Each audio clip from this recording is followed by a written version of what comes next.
Hello दोस्तों, ये हमारा वीडियो है। वीडियो को आप ले सकते हैं, हमें कोई समस्या नहीं है। नॉवेल ऑफ किंग चैनल को सब्सक्राइब करें, लाइक, शेयर और ज्यादा से ज्यादा कमेंट करना। आज हम आपको एक नई और रोमांचक कहानी सुनाने जा रहे हैं, बिलियनियर बॉय 2। चलिए शुरू करते हैं। वो कभी भी बेच सकता है। मैं अब आप पर भरोसा नहीं कर सकती। अब से मैं आपके क्लब में काम नहीं करूंगी। मुझे राशिद भाई के साथ जाना है और अब से मुझे रेहान सर के क्लब में ही काम करना है। वो मैनेजर फौरन बोला, अगर मैं तुम्हारी सैलरी डबल कर दूं तब? राधिका ने कहा, डबल छोड़िए, आप 10 गुना भी कर देंगे तब भी मैं अब यहाँ काम नहीं करूंगी। बात सैलरी की नहीं है। माना मुझे पैसे की बहुत जरूरत है, पर मेरे लिए मेरी सेल्फ रिस्पेक्ट से ज्यादा इम्पोर्टेंट कुछ नहीं है। राधिका की बात सुनकर रेहान मुस्कुरा दिया। रेहान अभी तक चुपचाप मैनेजर और राधिका की बातें सुन रहा था, पर जिस तरह से मैनेजर राधिका को फोर्स कर रहा था, उसे देख रेहान ने आगे बढ़कर इस बार मैनेजर का कॉलर पकड़ लिया और कहा, जब लड़की ने एक बार मना कर दिया कि उसको तुम्हारे पब में काम नहीं करना, तो क्यों जबरदस्ती कर रहे हो? इससे पहले कि मेरे दिमाग का फ्यूज उड़ जाए और मैं कोई बदतमीजी कर बैठूं, तुम यहाँ से अब निकल लो। रेहान के एक्सप्रेशन और टोन देखकर वह मैनेजर से हर उठा। वो चुपचाप सिर झुकाकर वहां से चला गया। रेहान ने राधिका और राशिद को कहा, अगर आप लोग चाहो तो हम अभी यहाँ से सीधे क्लब चल सकते हैं। आप लोग एक बार क्लब देख भी लो। उन दोनों ने खुशी खुशी हाँ कर दी। रेहान की कार में सब मंडी हाउस की तरफ चल दिए। रेहान को मैगी ने पहले ही बता दिया था। जिस लेडी से मिलने वो लोग आए थे, इस सारे झगड़े के दौरान वो वहां से चुपचाप चली गई। इतने सारे लोगों की नजर में रेहान वहां आ चुका था कि सबके बीच में इस प्लेस पर रेहान का उससे मिलने का अब कोई सेंस नहीं था। रेहान जब उन लोगों को लेकर मंडी हाउस अपने क्लब में पहुंचा तो क्लब को देखकर राधिका छोटी बच्ची जैसी बहुत ही खुश हो गई। मैगी ने क्लब का कल्चरल विंग बहुत ही एस्थेटिकली तैयार किया था। राधिका हमेशा ऐसी ही जगह पर काम करना चाहती थी जहां पर म्यूजिक की रियल वैल्यू हो। रेहान ने राशिद और राधिका को कहा, 3rd फ्लोर पर हमने स्टाफ के रहने के लिए कमरे बनवाए हैं। अगर आप दोनों में से कोई यहाँ पर स्टे करना चाहे तो उसकी फैसिलिटीज भी अवेलेबल है। रेहान ने अब राशिद की तरफ देखकर बोला, अगर यहाँ पर कोई भी प्रॉब्लम होता है या किसी भी तरह की आपको कोई जरूरत है तो आपके पास मेरा नंबर है ही। और अगर किसी वजह से मुझसे बात नहीं हो पाती तो आप मैगी का फोन नंबर ले लीजिए। इस क्लब की इंचार्ज मैगी है। आप मेरी एब्सेंस में सीधा मैगी से भी बात कर सकते हैं। Yes boss. राशिद ने इस बार रेहान को भाई की जगह बॉस एड्रेस किया। रेहान ने मुस्कुराते हुए कहा, बड़े भाई आप मुझे सबके सामने चाहे बॉस कह लीजिए, पर अकेले में भाई ही कहिए। रेहान की इतनी आत्मीयता के लिए राशिद ने उसे बहुत दिल से कहा, मैं आप पर बहुत शुक्रगुजार हूँ भाई। इस नौकरी से मेरा ही नहीं मेरे बच्चों का जीवन भी बहुत बेहतर हो जाएगा। राशिद के बोलते ही राधिका ने भी कहा, सर मेरी मम्मी भी मेरे उस पब में काम करने से टेंशन में रहती थी। रात भर सो भी नहीं पाती थी। अब यहाँ काम करूंगी तो उनको भी सुकून रहेगा।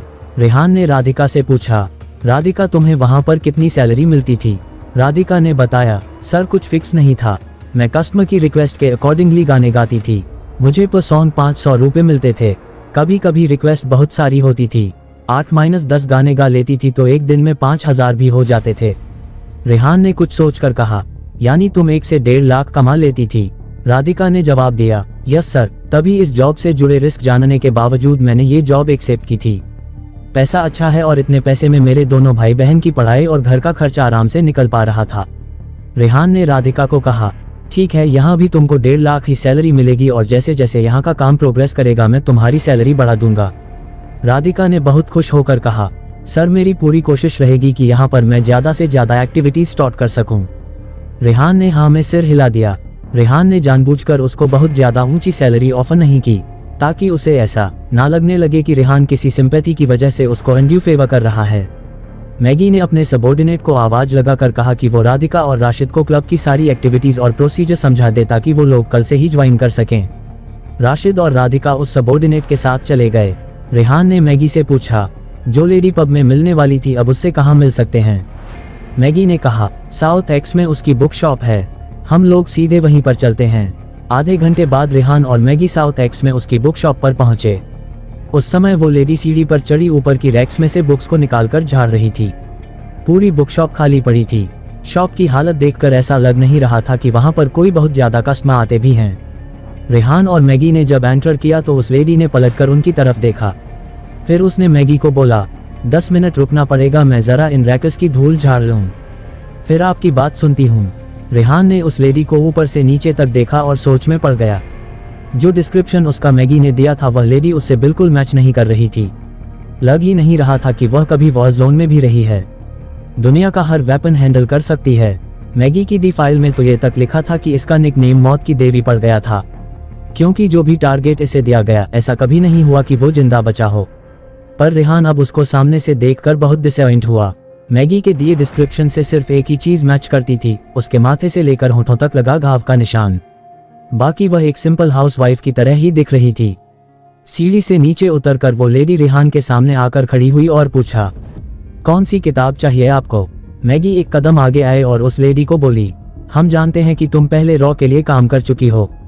तुमने as undercover agent countless killing की हैं। एक मिशन में तुम्हें 2 बुलेट लगी थी। इंजरीज इतनी डीप थी कि रिकवरी के बाद तुमको रॉ में सेम पोजीशन पर नहीं रखा जा सकता था। उनके रूल्स रेगुलेशंस के हिसाब से उन्होंने तुमको डेस्क जॉब दी। डेस्क जॉब लेने से तुमने मना कर दिया।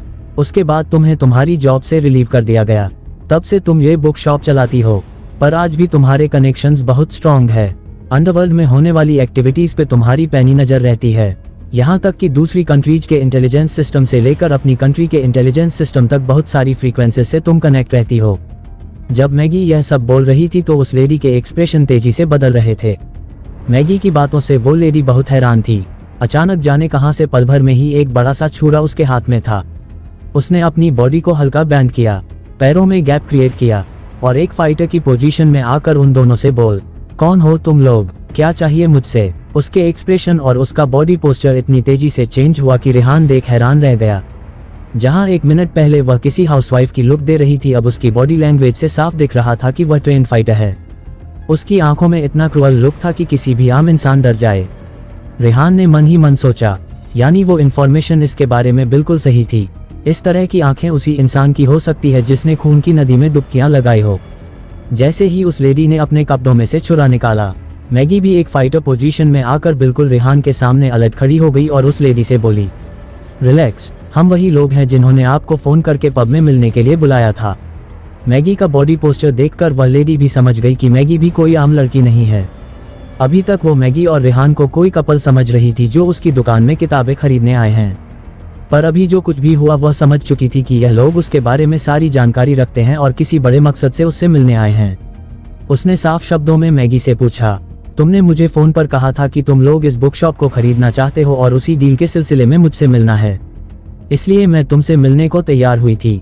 पर यह तो साफ है कि तुम्हें बुक शॉप से कोई लेना देना नहीं है। तुम्हारा मकसद कुछ और है। बोलो किस लिए आए हो? जब रेहान और मैगी उस लेडी से बात कर रहे थे, उसी समय उस बुक शॉप से थोड़ी दूरी पर काले रंग की 3 स्कॉर्पियो आकर रुकी। उसमें से हथियारबंद लोग निकलकर तेजी से बुक शॉप की तरफ बढ़ने लगे। बुक शॉप वाली लेडी से मैगी ने यह कहकर कांटेक्ट किया था कि उसको उस लेडी की बुक शॉप खरीदनी है, पर अब उन दोनों से मिलने के बाद उस लेडी को समझ आ गया था कि मैगी का उससे मिलने का मकसद कुछ और है। उसने मैगी से साफ शब्दों में पूछा कि वह उससे क्या चाहती है। मैगी कुछ जवाब देती इससे पहले ही वो लेडी रेहान की तरफ देखकर बोली, और तुम तो वही हो न जो पब के बाहर उन लड़कों से झगड़ रहे थे। रेहान ने ब्लंटली जवाब दिया, झगड़ा करना और बदतमीजों को सबक सिखाना 2 अलग बातें होती हैं। उस लेडी ने थोड़ा सरप्राइज होकर रेहान की तरफ देखा, पर बिना रेहान की बात का कोई जवाब दिए वो मैगी से बोली, बताओ तुम दोनों को मुझसे क्या काम है? मैगी ने कहा, हम आपकी एफिशिएंसी से अच्छी तरह वाकिफ हैं। हम लोग चाहते हैं कि आप फ्यूचर में हमारे लिए काम करें। मैगी के ऐसा कहते ही उस औरत ने उन दोनों को ऊपर से नीचे तक देखा। वो उनका मजाक उड़ाती हुई बोली, कॉलेज के बच्चे हो तुम दोनों, ऐसा क्या काम करने लगे हो जो मुझे हायर करने चले आए? खैर जो भी है, मैं अब किसी के लिए काम नहीं करती। मैं शांति से अपनी जिंदगी बिताना चाहती हूँ। मैंने अपनी पिछली जिंदगी छोड़ दी है। मैगी उसको कुछ कहती इससे पहले ही बुक शॉप का दरवाजा किसी ने तेज लात मारकर खोला। धड़धड़ाते हुए कुछ लोग वर्कशॉप के अंदर घुस आए। उन सब के हाथों में हथियार थे। उन सब में जो सबसे आगे चल रहा था वह लंबा चौड़ा खूंखार सा देखने वाला एक आदमी था जिसके चेहरे पर बहुत सारे घावों के निशान थे। काले रंग के कपड़ों के ऊपर उसने रंग बिरंगे अजीब से पैचेस सिलवा रखे थे। वो बुक शॉप वाली लेडी के पास आकर बोला, पैसों का इंतजाम हुआ कि नहीं? उसको देखते ही उस लेडी की बॉडी लैंग्वेज फिर से एकदम पहले जैसी हो गई। वो एक बेचारी सी हाउसवाइफ की तरह बंद भोले भाले एक्सप्रेशन के साथ उस आदमी से बोली, माइकल मैं कोशिश कर रही हूँ, मुझे थोड़ी सी मोहलत और दो, मैं तुम्हारे पैसे चुका दूंगी। उस आदमी ने गुस्से में गरजते हुए कहा, 2 महीने से यही कहे जा रही हो, कैसे चुका दोगी? आसमान से बारिश होने वाली है क्या पैसों की? असल तो बात छोड़ो, तुमने ने ब्याज भी नहीं चुकाया है। अंदाजा है तुमको मेरा बकाया पैसा अब कितने गुना हो चुका है? मेरे 25 लाख देने हैं तुमको। उस लेडी ने कहा, मैंने इस बुक शॉप को रेनोवेट करने के लिए सिर्फ 5 लाख लिए थे, तुमने 25 कैसे कर दिया? बुक शॉप अब पहले से अच्छी हो गई है, कस्टमर भी ज्यादा आने लगे हैं, मैं बहुत जल्द तुम्हारे 5 लाख चुका दूंगी।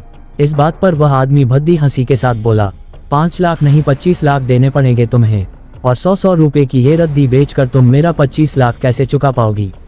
मजाक लगा रखा है क्या? आज या तो मैं अपने पैसे लेकर जाऊंगा या तुम्हारी इस पूरी बुक शॉप को और तुमको तोड़ फोड़ कर जाऊंगा। उस लेडी ने डरते हुए कहा, मैंने पैसे के इंतजाम की कोशिश शुरू कर दी है, मैं सच में बहुत जल्दी तुम्हारे सारे पैसे चुका दूंगी।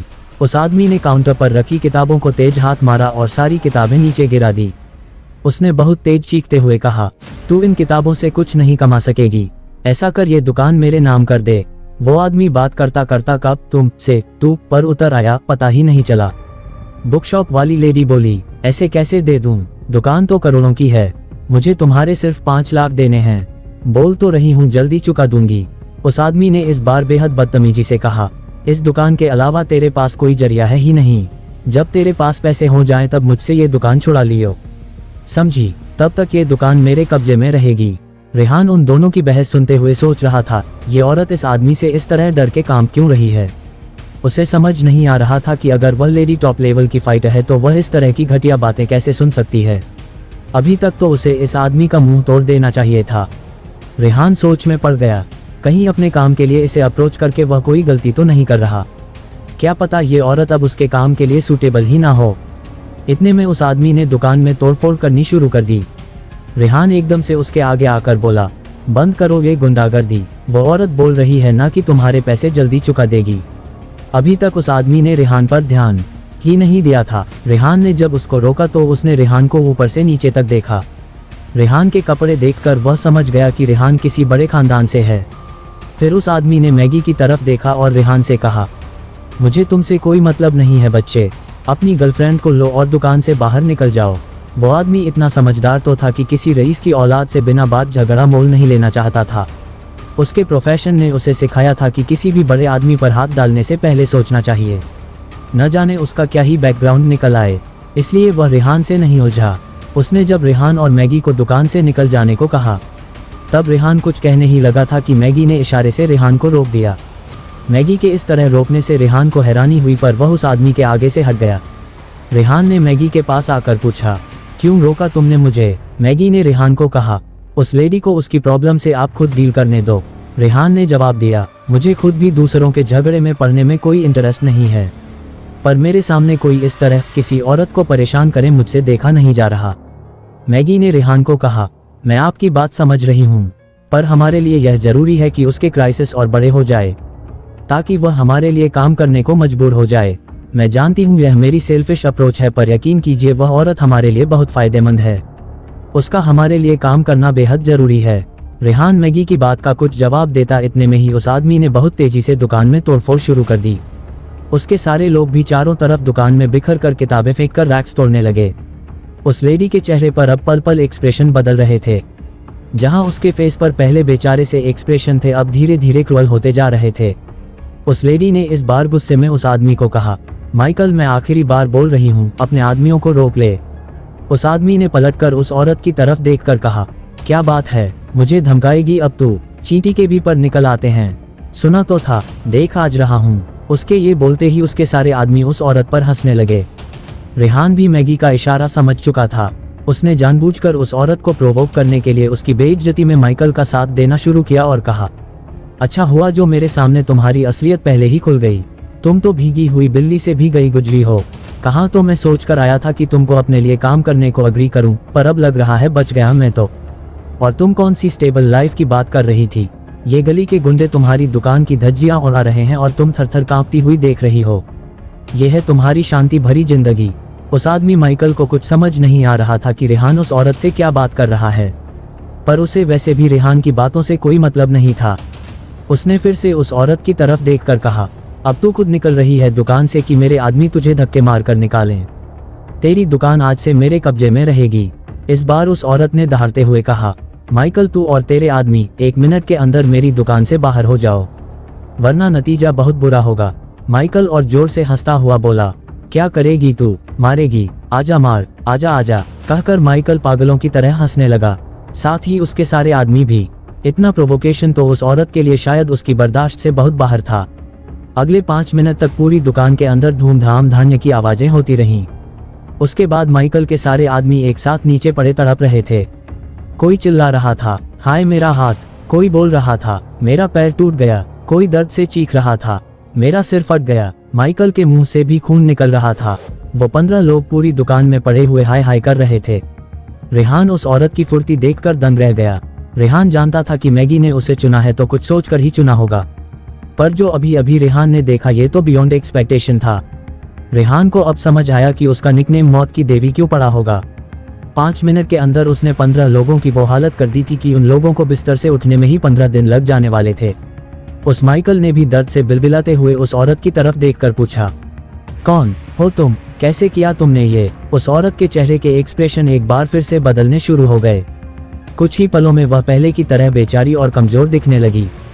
फिर अचानक वह घुटनों के बल फर्श पर बैठ गई, दोनों हाथों से अपना चेहरा ढक लिया और बिलक बिलक कर रोने लगी। रेहान उसकी इस हालत को देखकर बुरी तरह हैरान रह गया। वह जरूर किसी बहुत बड़ी दिक्कत से गुजर रही थी, जो इमोशनली इस कदर टूटी हुई थी। रेहान ने जब दुकान में एंटर किया था तब उसको इस औरत को देखकर लगा था कि उससे गलती हो गई। ये कमजोर बेचारी सी औरत भला उसके किस काम की? फिर 2 मिनट पहले जिस तरह से उस औरत ने अकेले ही 15 लोगों की हालत बिगाड़ दी थी, रेहान को मैगी की चॉइस पर प्राउड फील हुआ। अब फिर से वो औरत इतनी बुरी तरह रोने लगी थी जैसे बहुत डरी हुई हो। रेहान उसकी पर्सनैलिटी को लेकर बहुत कंफ्यूज हो गया। उस औरत को रोता देखकर उस माइकल में फिर से हिम्मत आ गई।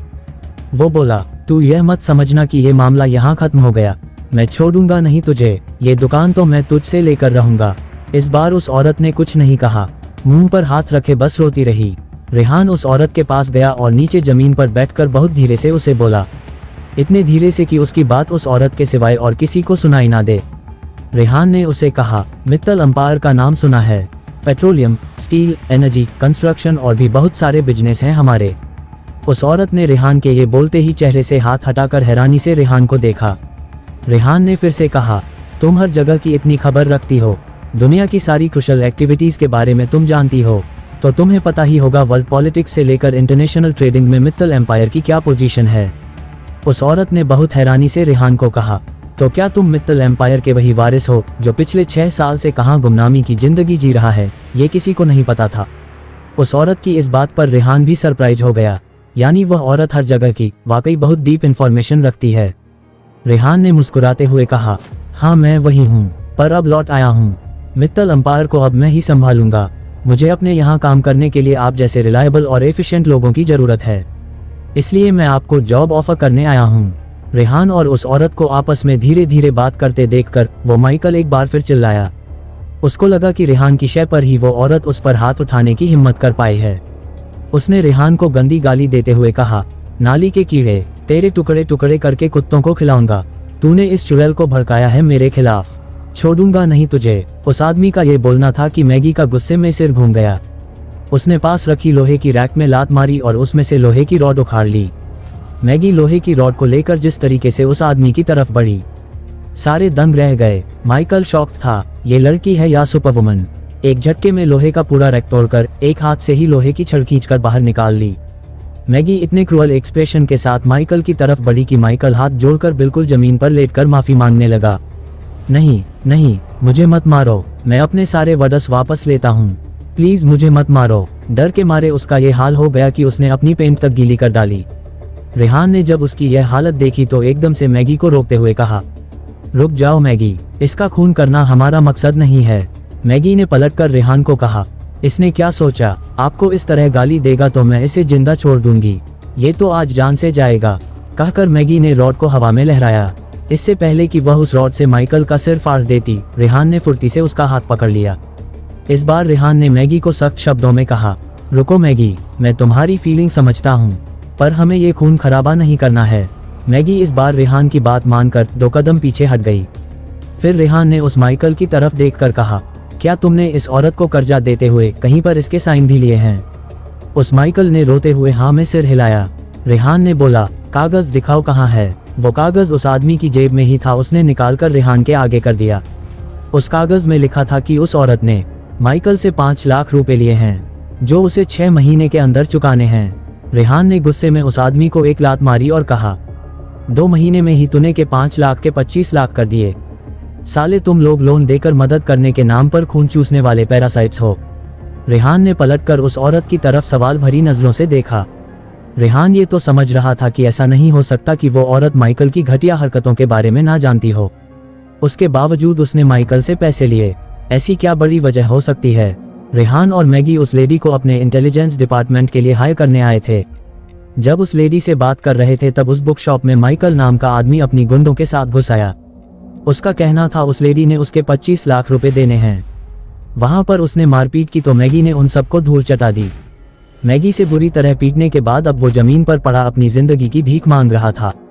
रेहान ने मैगी को कहा, 5 लाख इसके मुंह पर मारो और इन सब की जो हड्डियां तोड़ी हैं 50,000 मेडिकल एक्सपेंस के भी दे दो और उठाकर बाहर फेंको इन सबको। मैगी ने बैग से 5.5 लाख रुपए निकालकर उस माइकल के मुंह पर दे मारे और उन्हें रफा दफा कर दिया। रेहान ने माइकल को बोला, दोबारा इस दुकान के अंदर तो क्या उसके आसपास भी नजर आया तो ये लड़की जो रॉड से आज तेरा सिर फाड़ने वाली थी उसे अगली बार मैं रोकूंगा नहीं। वो आदमी माइकल समझ गया कि जो मिल रहा है वह समेट कर वहां से भाग जाने में ही भलाई है।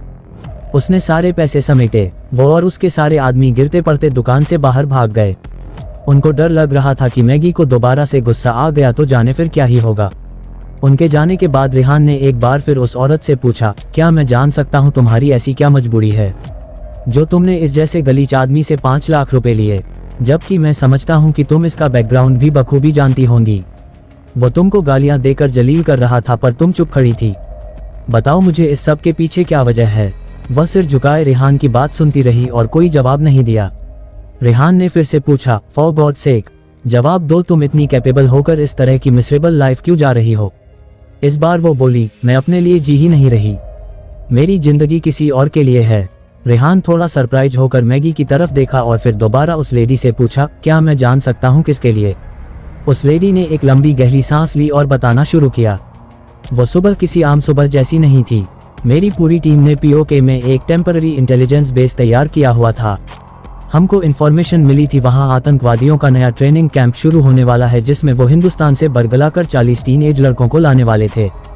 हम सब ने बहुत प्रिपरेशन की थी कि कैसे भी करके उन 40 लड़कों को वहां से जिंदा निकालकर वापस लेकर जाना है और साथ साथ उनके उस ट्रेनिंग कैंप को तबाह भी करना था। पर हमारे छुपे होने की खबर उनको पहले पहुंच गई थी। हमारी आंख ठीक से खुली भी नहीं थी कि उन्होंने हम पर अटैक कर दिया। हम सब गोरिल्ला वॉर में ट्रेंड है। हम अगर अपनी प्लानिंग को ढंग से एग्जीक्यूट कर पाते तो हम 20 लोग उनके 50 लोगों पर यकीनन भारी थे।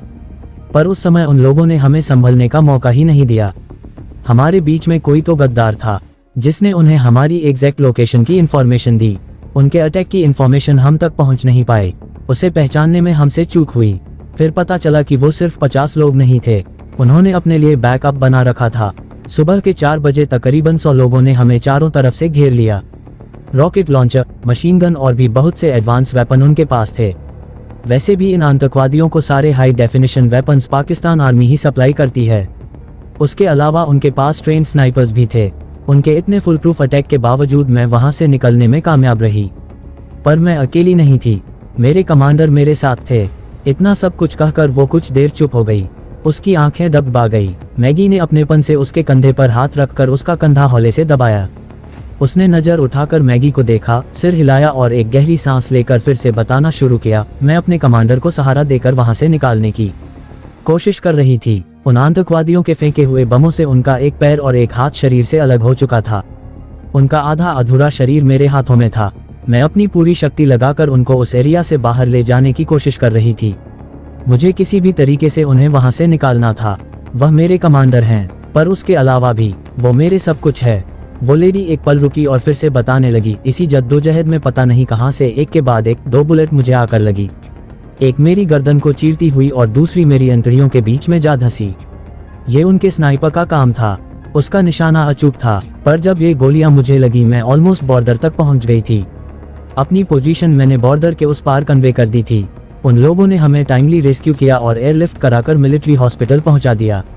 मेरी जान बच गई, पर अब मैं फील्ड मिशन के लिए अनफिट डिक्लेयर कर दी गई। उधर मेरे कमांडर हाथ और पैर कट जाने से बहुत क्रिटिकल कंडीशन में थे। मैं चाहती भी नहीं थी कि मुझे फील्ड ऑपरेशन मिले। मैं करना ही नहीं चाहती थी। इसलिए नहीं कि मेरी फाइटिंग स्पिरिट में कुछ कमी आ गई है या मेरे अंदर कोई डर बैठ गया, बल्कि मुझे अपने कमांडर की देखभाल करनी थी। उनका एक हाथ और एक पैर तो कट ही चुका था। बम से निकले छर्रों से उनका पूरा शरीर बिंधा था। इन्फेक्शन बहुत फैला हुआ था। 6 महीने के लंबे ट्रीटमेंट के बाद उनको मिलिट्री हॉस्पिटल से रिलीज कर दिया गया। वो मुश्किल कुछ महीने ठीक रहे, उसके बाद फिर से उनकी बॉडी इन्फेक्शन की पकड़ में आ गई। बार बार फीवर और भी बहुत सारी कॉम्प्लिकेशंस होने लगी। पर इन महीनों में मुझे ये बात पता चल चुकी थी कि वह आतंकवादी संगठन हमें कुत्तों की तरह लगातार ढूंढ रहा है।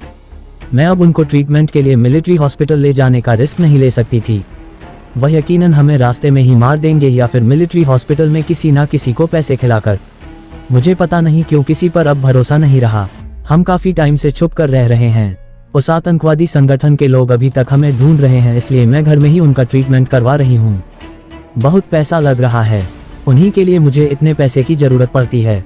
मैं इसलिए भी इतनी लो प्रोफाइल जिंदगी बिता रही हूँ, क्योंकि अगर मैं किसी भी एक्टिवली इन्वॉल्व हुई तो उन आतंकवादियों की नज़र में आ जाऊंगी। मेरे कमांडर को बचाए रखने की मेरी सालों की मेहनत पर पानी फिर जाएगा। रोकते रोकते भी अब उस लेडी की आंखों से आंसू बहने लगे थे। वो सिर झुकाकर घुटनों के बल जमीन पर बैठी हुई थी। मैगी भी जमीन पर उसके पास बैठी थी। रेहान कुछ देर खड़ा उसे देखता रहा। फिर बहुत सॉफ्ट टोन में रेहान ने उस लेडी से इस बार बहुत रिस्पेक्ट से कहा, आप बहुत ब्रेव हैं। मैं आपको सैल्यूट करता हूँ। ये देश आप जैसे जानबाज लोगों की वजह से सांस ले पा रहा है। आप लोगों के लिए तो जितना किया जाए उतना कम है। आज से आपके कमांडर के ट्रीटमेंट की जिम्मेदारी मेरी है। आप मुझे ज्वाइन करेंगी तो मुझे बहुत खुशी होगी, पर अगर आप मेरे साथ काम नहीं भी करना चाहती तब भी मेरा वादा है कि आपके कमांडर के ट्रीटमेंट में कोई कमी नहीं आएगी। मेरा अपना एक हॉस्पिटल है। मैं आपसे रिक्वेस्ट करूंगा कि आप अपने कमांडर को वहां पर शिफ्ट कर दीजिए। किसी को आपकी रियल आइडेंटिटीज पता नहीं चलेंगी। हम उनको उनके रियल नाम से एडमिट नहीं करेंगे। उनकी सुरक्षा का पूरा जिम्मा मेरा है। वह लेडी अचंभे के साथ अब रेहान को देख रही थी।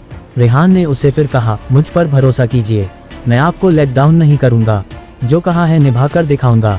उस लेडी ने जमीन से उठते हुए रेहान को कहा, मैं ईश्वर पर बहुत ज्यादा यकीन नहीं करती थी, पर अब जब सब कुछ मेरे हाथ से फिसल रहा था तो तुम किसी फरिश्ते जैसे आए हो। आज मेरा भी मन कर रहा है कि मैं ईश्वर को थैंक यू कहूँ। रेहान उसकी बात पर मुस्कुरा दिया। रेहान ने उसको अपना विजिटिंग कार्ड देते हुए कहा, यह मेरा पर्सनल नंबर है। आपका जो भी डिसीजन हो वो आप मुझे बता दीजिएगा, पर मैं चाहूँगा कि आप जल्दी से जल्दी सर को मेरे हॉस्पिटल में शिफ्ट कर दें। उस लेडी ने रेहान को कहा, मैं तुम्हारे साथ काम करूँगी। आज से मेरी लॉयल्टी और मेरी जिंदगी दोनों तुम्हारे हुए। तुम्हारी ऑर्गेनाइजेशन के लिए मैं जी जान लगा दूंगी। जो तुम मेरे लिए कर रहे हो वो अनपैरेलल है। मेरे कमांडर पैरालाइज्ड हैं, उनको 24 घंटे की केयर चाहिए। उनके मेडिकल एक्सपेंस बहुत ज़्यादा है। हालांकि मैं जानती हूँ कि मैं उनकी ज़िंदगी बहुत लंबी नहीं कर सकूंगी, पर फिर भी जब तक पॉसिबल है और जितना कुछ भी उनके लिए हो सकता है मैं करती रहूंगी। तुमने मुझे मेरे बुरे समय में सहारा दिया है। मैं कभी तुम्हारा यह एहसान नहीं चुका पाऊंगी। मेरे बस में सिर्फ इतना है कि मेरी जितनी भी कैपेबिलिटीज़ और स्किल्स है आज से 100% मैं सिर्फ और सिर्फ तुम्हारे लिए उनका इस्तेमाल करूंगी। रेहान ने हाँ में सिर हिलाते हुए उन्हें कहा, मैं भी आपका शुक्रगुजार हूँ कि आपने मेरे साथ काम करना एक्सेप्ट किया। हम यहाँ से आपके घर चलते हैं। मैं सर से मिल भी लूँगा और आप अगर ठीक समझे तो मैं अपने हॉस्पिटल से एम्बुलेंस भी बुलवा लेता हूँ। हम उन्हें आज ही शिफ्ट कर लेते हैं। जितनी जल्दी उनका ट्रीटमेंट शुरू हो सके उतना अच्छा।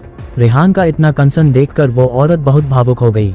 अभी तो उसने रेहान के लिए काम करना शुरू भी नहीं किया और रेहान इतना कुछ उसके लिए करना चाहता है। उस औरत ने हाँ में सिर हिला दिया। वहां से वह तीनों डिफेंस कॉलोनी के उस लेडी के घर की तरफ चल दिए। थोड़ी देर बाद उस लेडी के घर में रेहान कमांडर के बेड के सामने खड़ा था।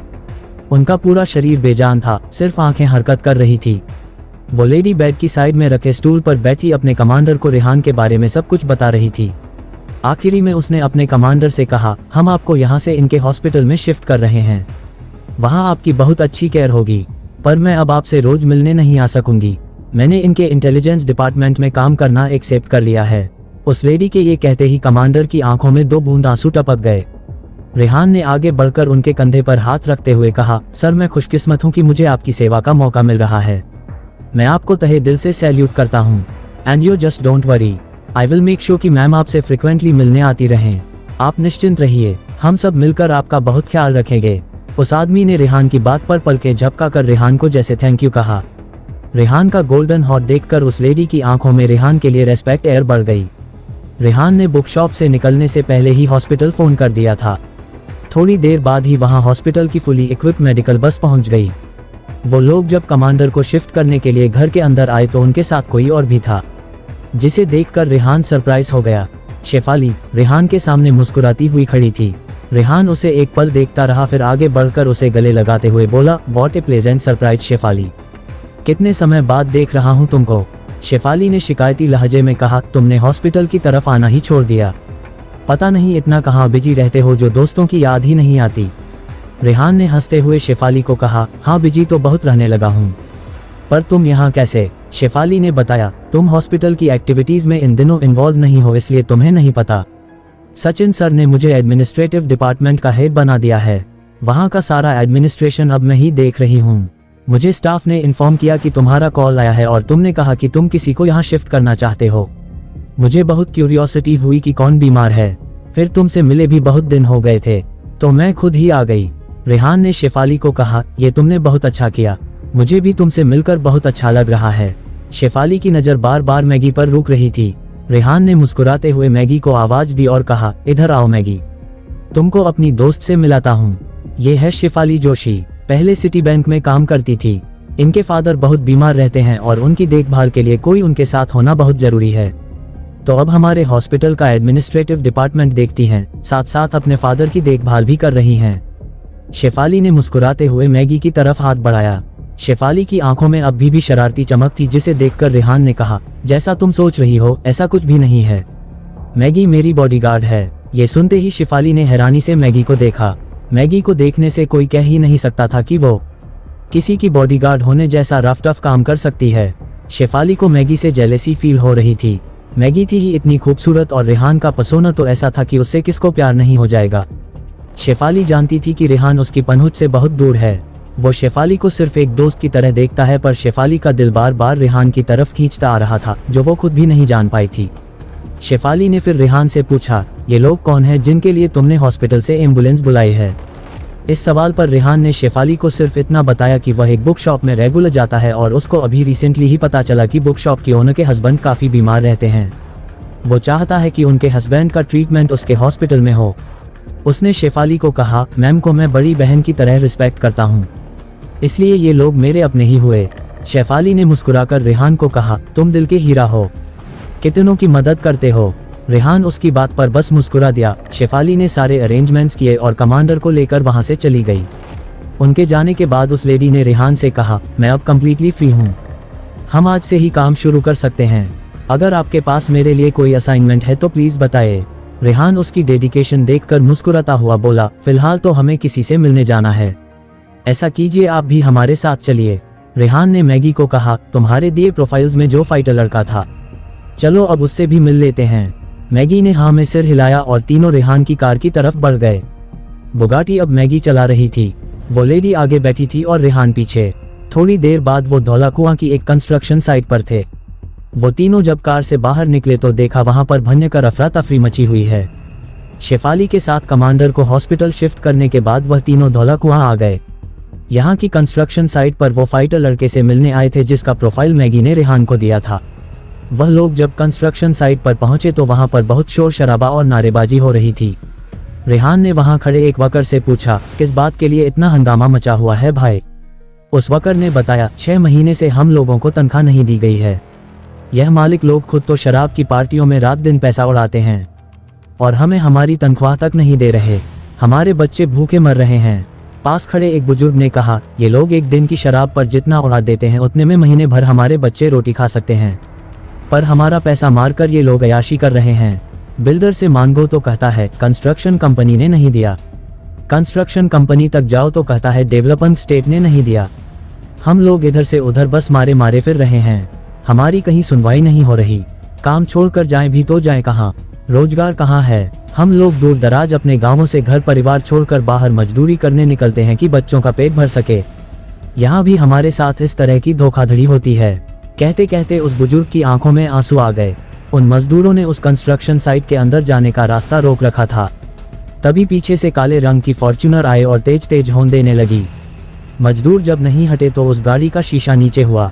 एक लड़का खिड़की से सिर बाहर निकालकर बहुत बदतमीजी से चिल्लाया, गाड़ी के नीचे आकर मरना है क्या? हत्ते क्यों नहीं हो? यहाँ भीड़ इकट्ठी करने से कुछ नहीं होगा, जब कंपनी के पास पैसा होगा तभी मिलेगा। रेहान ने पलट कर देखा तो चौंक गया। रेहान मन ही मन बुदबुदाया, एक दिन में कितने कोइंसिडेंस होने वाले हैं। वो लड़का और कोई नहीं बल्कि बॉबी था, जिसकी पहले दिन ही रेहान ने पिटाई की थी और आज फिर से वह सामने आ खड़ा था। रेहान ने कंस्ट्रक्शन कंपनी के बोर्ड पर नजर डाली। कंस्ट्रक्शन कंपनी राहुल की थी। रेहान को सब कुछ समझ में आ गया। जमीनें बॉबी की और कंस्ट्रक्शन का काम, बिल्डिंग मटेरियल, ये सब कुछ राहुल के जरिए ही इस कंस्ट्रक्शन साइट पर हो रहा था। इन दोनों अयाशों की कंपनियां मिलकर गरीब मजदूरों को लूट रही हैं। मजदूर जब नहीं हटे तो बॉबी और एग्रेसिवली हॉर्न बजाने लगा।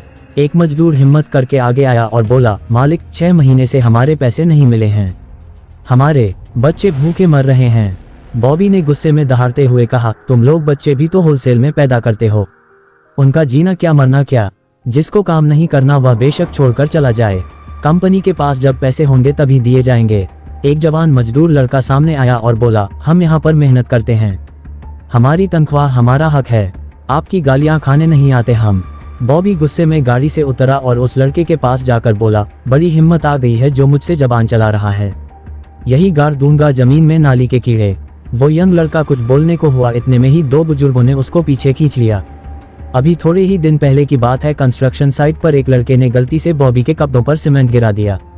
बॉबी ने उसे इतना मारा कि उसे कई दिन तक खून की उल्टियां बंद नहीं हुई। वह अभी भी हॉस्पिटल में पड़ा जिंदगी और मौत के बीच झूल रहा है। वह लोग जानते थे कि वो लोग बॉबी से झगड़ा मोल नहीं ले सकते, ना उनके पास पैसा है ना पावर। अभी अगर वह लड़का बॉबी से लड़ लिया तो रात तक उसकी लाश कहीं गटर में पड़ी होगी। उन लोगों ने यही बड़ी हिम्मत का काम किया था कि सब इकट्ठे होकर अपनी तनख्वाह मांगने के लिए बात करने आ गए थे। रेहान ने पास खड़े एक वर्कर से पूछा, भाई ये कंस्ट्रक्शन कंपनी राहुल बजाज की है ना? उस मजदूर ने रेहान को बताया, वह भी इसकी तरह ही घटिया आदमी है। इस बिल्डिंग में लगने वाला सारा मटेरियल घटिया है, इतना ज्यादा घटिया कि बनने के बाद कुछ ही सालों में इस बिल्डिंग का गिरना तय है। गवर्नमेंट में पैसा खिलाकर टेंडर पास करवाते हैं, जितने अलाउड है उससे कहीं ज्यादा मंजिलें बनाते हैं, वो भी बहुत ही घटिया मटेरियल से। ऐसी बिल्डिंग कब तक टिकी रह सकेगी? इन लोगों के सर तो बहुत सी हत्याएं लगने वाली है, पर होगा तब भी कुछ नहीं। बिल्डिंग गिरेगी, एक जांच कमेटी बैठेगी, ये उसको भी पैसे खिला देंगे, सब रफा दफा हो जाएगा। रेहान उस मजदूर की बात सुनकर सोच में पड़ गया। वाकई करप्शन ने इस देश का बेड़ा गर्क कर रखा था। रेहान ने एक नज़र राहुल की कंपनी के बोर्ड पर डाली और मन ही मन सोचा, राहुल कब तक बिल में छुपा रहेगा? ये सही मौका है, राहुल को मजबूरन अब बाहर आना ही पड़ेगा, पर सबसे पहले मुझे उस फाइटर लड़के को ढूंढना है। रेहान ने उस मजदूर से दोबारा पूछा, तुम्हारे यहाँ सम्राट नाम का कोई मजदूर काम करता है क्या? उस वर्कर ने कहा, यहाँ पर सम्राट नाम के 2 लड़के हैं। आप किसको ढूंढ रहे हैं? इस बार मैगी बोली, 6 फुट लंबा बॉडी बिल्डर टाइप है। मैगी की बात पर वह मजदूर चौंक कर बोला। उसके चेहरे पर तनाव उभर आया और वह सकपका कर बोला, आपको क्या काम है उससे? वह तो शायद अब यहाँ नहीं है, कहीं चला गया है। रेहान समझ गया कि वह जरूर सम्राट का दोस्त है और उसे छुपाने की कोशिश कर रहा है। रेहान ने उस मजदूर के कंधे पर हाथ रखकर कहा, घबराओ मत भाई, हम उससे किसी काम के सिलसिले में मिलने आए हैं, जिसमें उसका ही फायदा है। उस मजदूर ने एक बार मैगी की तरफ देखा और मन ही मन सोचा, ये तो भले लोग ही लग रहे हैं, शायद सच में सम्राट की मदद करने ही आए हैं। उसने बिल्डिंग की दाईं तरफ इशारा करते हुए कहा, वह अक्सर इन झगड़ों में किसी के मुंह नहीं लगता, उसको गुस्सा जल्दी आता है, फिर उसका हाथ उठ जाता है, इसलिए वह सबसे अलग थलग ही रहता है। वहाँ बिल्डिंग के पीछे कहीं बैठा बीड़ी पी रहा होगा, जाकर ढूंढ लीजिए। रेहान मैगी और उस लेडी के साथ बिल्डिंग के पीछे की तरफ चल दिया। सारे मजदूर तो आगे इकट्ठा थे, सिर्फ वो पीछे अकेला बैठा बीड़ी फूंक रहा था। रेहान उसके पास जाकर खड़ा हो गया। उसने सिर उठाकर रेहान की तरफ देखा और पूछा, क्या चाहिए? रेहान ने देखा कि वो बहुत लंबा चौड़ा ताकतवर इंसान है। चाहे उसने फाइटिंग छोड़ दी थी, पर उसके शरीर को देखकर साफ अंदाजा लगाया जा सकता था कि ये एक फाइटर की बॉडी है। रेहान ने उसको सीधा सीधा पूछा, मैं चाहता हूँ तुम मेरे लिए काम करो। उसने रेहान की तरफ हैरानी से देखकर कहा, हो कौन तुम? रेहान ने उसे बोला, मैं तुम्हारा बैकग्राउंड जानता हूँ, तुम इलीगल फाइट क्लब में मिक्स मार्शल आर्ट के फाइटर रहे हो। उस लड़के ने हाँ में सिर हिलाते हुए रेहान को बोला, तो उससे क्या फर्क पड़ता है कि पहले मैं क्या था? मैंने अब फाइटिंग छोड़ दी है। रेहान उसे कुछ कहता इससे पहले ही उस लेडी ने रेहान के कंधे पर हाथ रखकर कहा, मुझे इससे बात कर लेने दीजिए। रेहान ने उस लेडी की आंखों में देखा और समझ गया कि रेहान से बेटर तरीके से वह उस लड़के को समझा सकेगी। रेहान पीछे हट गया। उस लेडी ने उस लड़के से 5 मिनट बात की और इतने में ही वो लड़का एग्री कर गया। वो रेहान के पास आकर खड़ा हुआ और बोला, सर मुझे आपके लिए काम करने में खुशी होगी, पर एक दिक्कत है, जैसे ही मैं बाहर निकलकर ओपनली मूव करूंगा, मेरे पुराने दुश्मन मुझे जिंदा नहीं छोड़ेंगे। रेहान ने उसे कहा, मैं जानता हूं तुम्हारे पीछे कौन लोग पड़े हैं, तुम उनकी फिक्र मत करो। तुम अगर मेरे साथ काम करोगे तो जाहिर सी बात है कि तुम मेरी प्रोटेक्शन में हो। तुम पर हाथ डालना मुझ पर हाथ डालने जैसा है। मैं उस आदमी से बात कर लूंगा, वह तुम्हारे रास्ते में नहीं आएगा। उस लड़के ने स्माइल करते हुए रेहान को थैंक यू कहा। उस लेडी ने उसे रेहान का बैकग्राउंड को बता दिया था। वह लड़का भी समझ गया था कि रेहान से तो कोई माफिया डॉन न उलझे, वो छोटा सा गैंगस्टर क्या चीज है। वो लड़का एक पल रुककर रेहान से फिर बोला, सर एक फेवर और चाहिए आपसे, अगर आप कर सके तो। रेहान ने बोला, कहो क्या चाहते हो।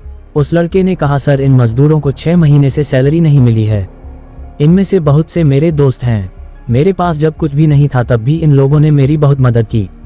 अब मैं इस मुसीबत में इनको इस तरह कैसे छोड़ जाऊं। देखिए अगर आप इनके लिए कुछ कर सके तो। इनमें से कितनों के घर में तो कई दिन से चूल्हा तक नहीं जला है। इनके बच्चे रोटी को तरस गए हैं सर। रेहान ने उसे मुस्कुरा कर कहा, बस इतनी सी बात, ये प्रॉब्लम तो मैं अभी सॉल्व कर देता हूँ। कहकर रेहान पलटा और बॉबी की तरफ चल दिया। रेहान मन ही मन मुस्कुरा रहा था। उसने डिसाइड कर लिया था कि राहुल की कंस्ट्रक्शन कंपनी में इतना केओस क्रिएट करेगा कि उसको अपने बिल से बाहर निकलना ही पड़ेगा। रेहान बॉबी के पास पहुंचा और बोला, क्या किस्मत है तुम्हारी, 24 घंटे में दूसरी बार मुझसे मिलने का सौभाग्य मिल रहा है तुम्हें। रेहान की आवाज सुनकर बॉबी तेजी से पलटा। रेहान को देखकर वह हैरान रह गया। उसे यकीन नहीं आया कि उसकी कंस्ट्रक्शन साइट पर रेहान खड़ा है। एक पल को तो उसको लगा कि रेहान नहीं, रेहान का भूत है जो उसे हर जगह दिखाई दे रहा है। उसके मुंह से कोई आवाज ही नहीं निकली। उसको चुप देखकर रेहान फिर से बोला, लगता है तुम मुझे देखकर खुश नहीं हुए। इस बार बॉबी को यकीन आया कि वह सपना नहीं देख रहा। रेहान वहां सच में खड़ा है। उसने रेहान से पूछा, तुम यहाँ क्या कर रहे हो। रेहान ने मुस्कुराते हुए कहा, अपने मजदूर दोस्तों की तरफ से तुमसे बात करने आया हूँ। इनके हक का पैसा जो मार कर बैठे हो इनको इज्जत के साथ दो।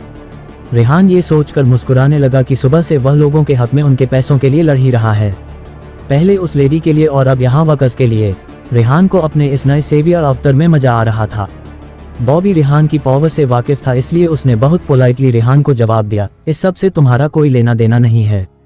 यह मेरी कंस्ट्रक्शन साइट है, मुझे मेरे तरीके से हैंडल करने दो। रेहान ने पलट कर कहा, कैसे लेना देना नहीं है, ये लोग मेरे दोस्त हैं, इनकी हक की बात करना मेरा फर्ज है। इस बार बॉबी ने चिढ़कर कहा, बेवकूफ किसी और को बनाना, तुम्हारे जैसे मल्टी बिलियनियर के दोस्त ये वकर कैसे हो सकते हैं।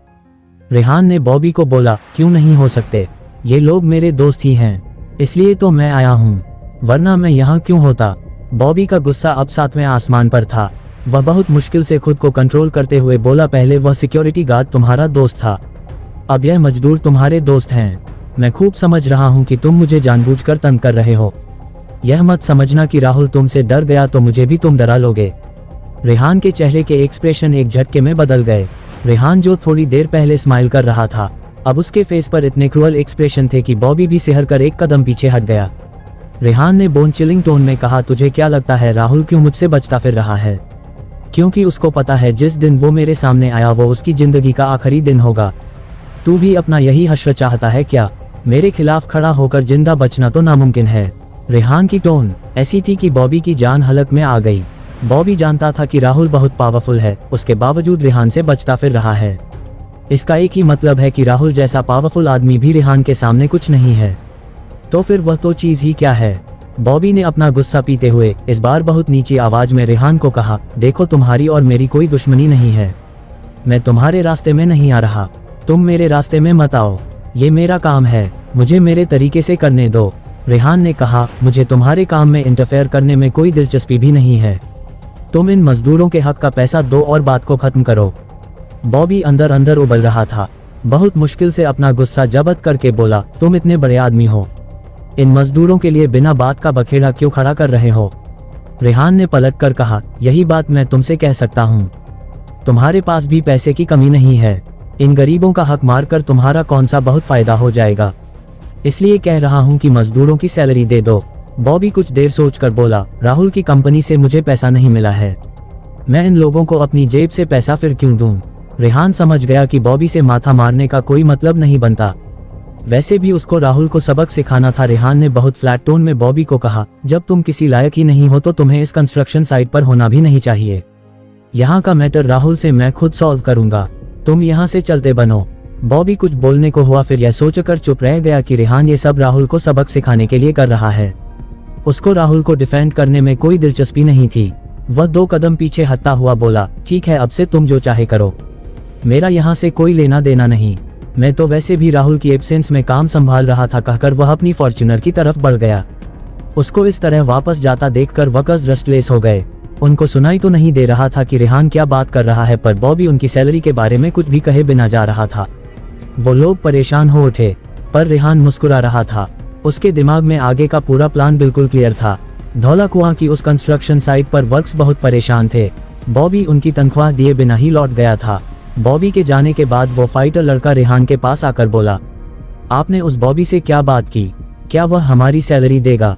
रेहान ने उसे पलट कर कहा, मजदूरों की सैलरी दिलाने में मैं तुम्हारी मदद करूंगा, पर उसके लिए तुमको और इन मजदूरों को मेरी मदद करनी होगी। ये काम मैं अकेले नहीं कर सकता। उस फाइटर लड़के ने पूछा, बताए हमें क्या करना होगा? रेहान ने उस लड़के को बोला, तुम सब लोग कंस्ट्रक्शन साइट पर अंदर जाओ, वहां घटिया मटेरियल, इलीगल कंस्ट्रक्शन जो कि नक्शे में पास नहीं की गई, या और भी जितना गलत काम तुम लोगों से कराया जा रहा है, उस सबके एविडेंस रिकॉर्ड करके मेरे पास लाओ। मजदूरों को इकट्ठा करके कहो कि सबको उनकी सैलरी मिलेगी, बस थोड़ा पेशेंस रखें। वह लड़का पूछना चाहता था कि इससे क्या होगा, पर वह जानता था कि रेहान जो कुछ कर रहा है कुछ सोचकर ही कर रहा होगा। वह चुपचाप मजदूरों की तरफ बढ़ा और रेत के ढेर पर चढ़कर सबको आवाज देता हुआ बोला, भाइयों, आप सब इधर आकर मेरी बात सुनिए। आप लोग ऐसे हिम्मत मत हारिए। अब हमारे साथ रेहान मित्तल हैं, वो हमें इंसाफ दिलाएंगे, हमारी तनख्वाह हमें मिलकर रहेगी। सारे मजदूरों में खुसफुसाहट शुरू हो गई। एक ने कहा, ये रेहान मित्तल कौन है? ये हमारी मदद क्यों कर रहा है? दूसरा बोला, अरे वो राहुल बजाज और ये बॉबी तो बहुत ताकतवर लोग हैं, ये उनका क्या बिगाड़ लेगा? एक बुजुर्ग ने कहा, इसकी बात सुन लेने में हर्ज ही क्या है, वैसे भी हम तो कोशिश करके हार ही चुके हैं, हमें अपने बुते पर तो तनख्वाह मिलने से रही। उस लड़के ने उन सब वर्क्स को एक कुशल लीडर की तरह इकट्ठा किया। उन सभी को कन्विंस किया कि वह कंस्ट्रक्शन कंपनी के खिलाफ जितने भी सबूत इकट्ठा कर सकते हैं इकट्ठा करें। उसने वर्कर्स को यकीन दिलाया कि उन सबूतों को आधार बना वो लोग इस कंस्ट्रक्शन कंपनी को मजबूर कर देंगे। मालिकों को अपने सारे गलत काम बंद करने ही होंगे और उन सब की तनख्वाह भी देनी पड़ेगी। इतने समय से पैसा ना मिलने की वजह से मजदूर वैसे भी कंस्ट्रक्शन कंपनी के मालिकों से नफरत करने लगे थे। आज जब बॉबी भी पैसे देने से साफ मना कर गया था तो वर्क्स के पास बदला लेने के सिवा कोई चारा बचा नहीं था। वहां वो बॉबी तो इतना शातिर और दोगला निकला कि जब उसने देखा रेहान राहुल से बदला लेने के लिए ये सब कर रहा है, तो उसने कंस्ट्रक्शन साइट से अपने सिक्योरिटी गार्ड्स भी हटा लिए। मजदूरों को कोई दिक्कत नहीं हुई सारे एविडेंस कलेक्ट करने में। वह लोग वहां पर काम करते थे। कहाँ क्या खराबी है, कौन सा मटेरियल खराब है, कितना खराब है, बिल्डिंग्स को कितना अप्रूव्ड नक्शे से अलग जाकर बनाया जा रहा है, सब कुछ उन्हें मालूम था। ऑन कैमरा सब कुछ रिकॉर्ड किया गया। उस फाइटर लड़के ने सारे एविडेंस इकट्ठा किए और रेहान को दे दिए। रेहान ने वो सारे एविडेंस फौरन आदित्य को भेजे। आदित्य का पलटकर कॉल आया। उसने पूछा, मैंने देखा जो तुमने भेजा रेहान, पर इसका करना क्या है? रेहान ने उसे कहा, सोशल मीडिया यूज करो, फेसबुक पर, इंस्टा, ट्विटर और भी सोशल साइट पर इस राहुल बजाज की कंपनी के सब काले चिट्ठे डाल दो। मैटर को इतना उछालो कि सब जगह वायरल हो जाए। आदित्य के लिए ये काम तो बच्चों का खेल था। उसने यस बॉस कहकर हंसते हुए फोन रख दिया। उस फाइटर लड़के ने रेहान को जब आदित्य से ये सब कुछ कहते सुना तो वह उसके चेहरे पर टेंशन उभर आई। रेहान ने उसकी तरफ देखकर पूछा, क्या बात है, तुम अचानक से इतना परेशान क्यों दिख रहे हो? उस लड़के ने कहा, सॉरी सर, मैं आपकी बात नहीं काट रहा, पर आप ये जो कुछ भी कर रहे हैं ऐसा ना हो इसका खामियाजा इन बेचारे मजदूरों को भुगतना पड़े। राहुल और बॉबी गुंडे किस्म के लोग हैं और यह मजदूर भोले भाले। अगर वो लोग इन मजदूरों से बदला लेने पर उतर आए तो ये लोग खुद को डिफेंड करने की हिम्मत नहीं रखते हैं। उस राहुल बजाज के कनेक्शंस बहुत ऊंचे हैं। वह गुंडे भेजेगा, इन मजदूरों को पिटाई करवाएगा, हो सकता है बदला लेने के लिए इनमें से कुछ का खून तक करवा दे। वह बहुत रूथलेस और खतरनाक आदमी है। रेहान ने कहा, इन मजदूरों की सिक्योरिटी की फिक्र मत करो, इन सब की प्रोटेक्शन आज से मेरी जिम्मेदारी है। वैसे भी अब ये सब यहाँ पर काम नहीं करेंगे। मेरा एक हॉस्पिटल है जिसका नया विंग बन रहा है, ये लोग आज से वहीं पर काम करेंगे। हॉस्पिटल की कंस्ट्रक्शन साइट का एड्रेस मैं तुम्हें देता हूँ, इन सब को वहीं ले जाओ। इन सबको ये भी बता दो कि इन सबको मैं 1 महीने की सैलरी एडवांस दूंगा, ताकि इनके घर में खाने की दिक्कत ना हो। रेहान की इस बात पर वह फाइटर लड़का बहुत ज्यादा खुश हो गया। उसने रेहान को कहा, thank you sir, thank you so much sir, मेरी उम्मीद से बहुत बढ़कर कर दिया है आपने। मैं अभी अपने सारे भाइयों को ये बात बताकर आता हूँ। बहुत एक्साइटेड होकर वह फटाफट मजदूरों की तरफ भाग लिया। उसके जाते ही मैगी ने कहा, आपने जो इसके लिए और इन सब वर्कर्स के लिए कर दिया है, अब ये सब आपके वफादार रहेंगे। रेहान ने कहा, अगर हम चाहते हैं कि हमारे साथ काम करने वाले लोग हमारे वफादार रहें, हमें भी उनकी तरक्की और उनके परिवारों के बारे में लगातार काम करना जरूरी है। योजक चिन्ह। उधर आदित्य का काम तो रॉकेट की स्पीड से होता है। उसने न सिर्फ रेहान के भेजे हुए एविडेंस यूज किए, बल्कि हैकिंग के जरिए राहुल की बाकी कंपनियों की भी कॉन्फिडेंशियल इंफॉर्मेशन निकाल ली, जिससे साफ जाहिर था कि वह लोग हर जगह कितना ज्यादा घपला कर रहे हैं। उसने एक ही बार में राहुल की सारी कंपनियों को एक्सपोज कर दिया। इंटरनेट पर हर जगह बस राहुल की कंपनियां ही छा गई। खूब बदनामी से दुनिया जहान में नाम हो रहा था। यहाँ वही कहावत चरितार्थ हो रही थी, बदनाम होंगे तो क्या नाम ना होगा। जो लोग शहर में इस कंस्ट्रक्शन कंपनी के नाम से वाकिफ नहीं थे वह भी हो गए। इंटरनेट पर उनके अगेंस्ट कैंपेन शुरू हो गया। जिन लोगों ने भी उनके बनाए फ्लैट्स और शॉपिंग मॉल्स में पैसे इन्वेस्ट किए थे, वो सब लोग अपना पैसा वापस डिमांड करने लग। लोगों ने मुहिम छेड़ दी कि इनकी बनाई कंस्ट्रक्शन कंपनी के घरों में नहीं रहना, इनके लाइसेंस रद्द करो, इन्हें जेल भेजो। हैशटैग चलने लगे, बेईमान बजाज, रास्कल राहुल। जिन्होंने भी बजाज रेजिडेंसी में घर बुक कराए थे, वो सब लोग अपना पैसा वापस डिमांड करने कंस्ट्रक्शन ऑफिस के बाहर हंगामा मचाने लगे। अंदर से कोई जवाब ना मिलने पर लोग तोड़फोड़ करने लगे। भीड़ को कंट्रोल करने के लिए पुलिस बुलानी पड़ी। अंदर राहुल के पापा बुरी तरह बौखलाए हुए थे। उनको समझ नहीं आ रहा था कि अचानक रातों रात ऐसा क्या हो गया है। जो सबको अपना पैसा वापस चाहिए, वह भी एक साथ। सारा स्टाफ उनके ऑफिस में मौजूद था। स्टाफ के लोगों ने जब उनको इंटरनेट पर वायरल होती हुई चीजें दिखाई तो वह सदमे में आ गए। वो स्टाफ से ही पूछने लगे, ऐसा कैसे हो सकता है? एक साथ सारी कंपनियों के बारे में इस तरह के एविडेंस कौन इकट्ठा करेगा? ये तो वो भी समझ गए थे कि यह किसी दुश्मन की चाल है। वो आग बबूला हो अपने सीईओ को बोल रहे थे, मुझे बस पता चल जाए कि यह किसका काम है, टुकड़े टुकड़े करके चील कौवों को खिलाऊंगा। उनके सेक्रेटरी ने कहा, पर सर अभी क्या करें? यह मामला तो बहुत ज्यादा उछल गया है। राहुल के पापा बोले, वही मुझे भी समझ नहीं आ रहा। 1-2 डिपार्टमेंट की बात होती तो पैसे खिलाकर चुप करा देता। यहाँ तो पूरी पब्लिक ही एक साथ खड़ी हो गई है। इस डिजिटल युग के जमाने में इंटरनेट पर जब इस तरह चीजें उछलती हैं तो फिर संभाले नहीं संभलती। मेरा खुद भी दिमाग काम नहीं कर रहा कि क्या करना चाहिए। राहुल के पापा ने गुस्से में अपने मैनेजर को कहा, पता करो ये नया दुश्मन कौन पैदा हो गया। मेरा तो इन दिनों किसी से कोई झगड़ा छोड़ो बहस भी नहीं हुई, फिर यह सब करवा कौन रहा है? उनके मैनेजर ने जवाब दिया, सर मुझे ये तो पता है कि राहुल बाबा का पिछले दिनों किसी से काफी बड़ा झगड़ा हुआ है, इसलिए ही वह इन दिनों ऑफिस भी नहीं आते। शायद वो अंडरग्राउंड हो गए हैं। कुछ गहरा चक्कर जरूर है। ये सब कुछ जो हो रहा है, हो ना हो, इसके तार राहुल बाबा के उसी झगड़े से जुड़े हुए हैं और इसी वजह से वह खुद भी भागे भागे फिर रहे हैं। राहुल के फादर शॉक्ड रह गए। इतना सब कुछ हो गया और मुझे खबर भी नहीं दी किसी ने। कब से चल रहा है ये सब? मैनेजर ने पलटकर कहा, सर कब से चल रहा है ये तो मुझे भी नहीं पता। इसकी डिटेल तो आपको राहुल बाबा ही दे सकते हैं। राहुल अक्सर अपनी अयाशियों के चक्कर में हफ्तों घर नहीं आता था। उसके पापा को कभी सपने में भी यह ख्याल नहीं आया कि वो किसी से छुपता फिर रहा है। उन्होंने फौरन राहुल को फोन मिलाया। राहुल का फोन उठते ही उन्होंने पूछा, तुम घर क्यों नहीं आ रहे हैं इन दिनों? उसने कहा, आप इतने हाइपर क्यों हो रहे हो डैड? आ जाऊंगा कुछ दिनों में, अपन दोस्तों के साथ छुट्टियां बिताने बाहर आया हूँ। राहुल के पापा गुस्से में दहाड़े, छुट्टियां बिताने बाहर आए हो या किसी से बचकर भाग रहे हो? राहुल एकदम सकपका कर बोला, ये आप क्या कह रहे हैं डैड? उसके पापा ने ब्लंटली जवाब दिया, वही जो सच है। तुमको पता भी है यहाँ हमारी कंपनियों के साथ क्या किया जा रहा है। राहुल को जैसे शौक लगा। उसने पूछा, क्या किया जा रहा है?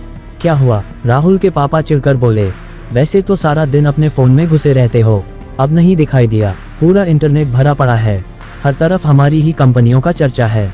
राहुल ने हड़बड़ा कर फटाफट अपना फोन चेक किया। ये देखकर उसको बुरी तरह सदमा लगा कि उसकी सारी कंपनियों की रेपुटेशन धूल में मिल चुकी है। यहाँ तक कि उनकी कंपनी के अगेंस्ट बहुत सारे क्रिमिनल चार्जेस लगाए जा रहे हैं। उसने पलटकर अपने पापा को फोन किया और कहा, डैड ये तो बहुत बड़ा स्कैंडल हो गया है। उसके पापा ने गुस्से में कहा, और मुझे पता चला है इस सब के जिम्मेदार तुम ही हो। ऐसी किस शख्सियत से तुमने इस बार झगड़ा मोल लिया है जिसने इतना बड़ा कांड कर डाला है?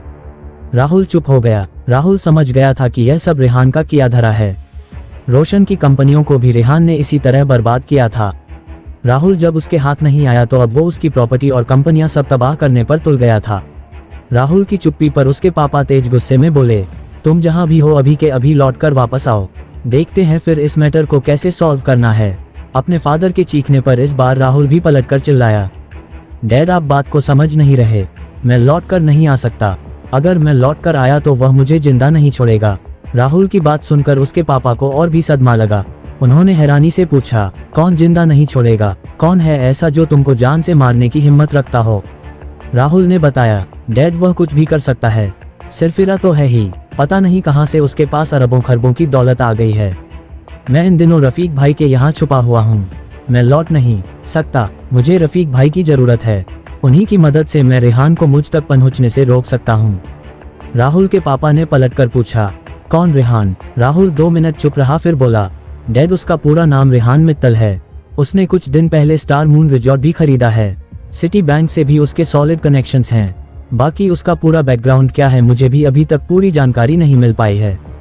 राहुल के पापा ने परेशान होकर पूछा, उस रेहान मित्तल से तुम्हारी दुश्मनी हुई कैसे? राहुल ने शारन के इंसिडेंट से शुरुआत करके एक एक कर सब कुछ अपने पापा को बता दिया।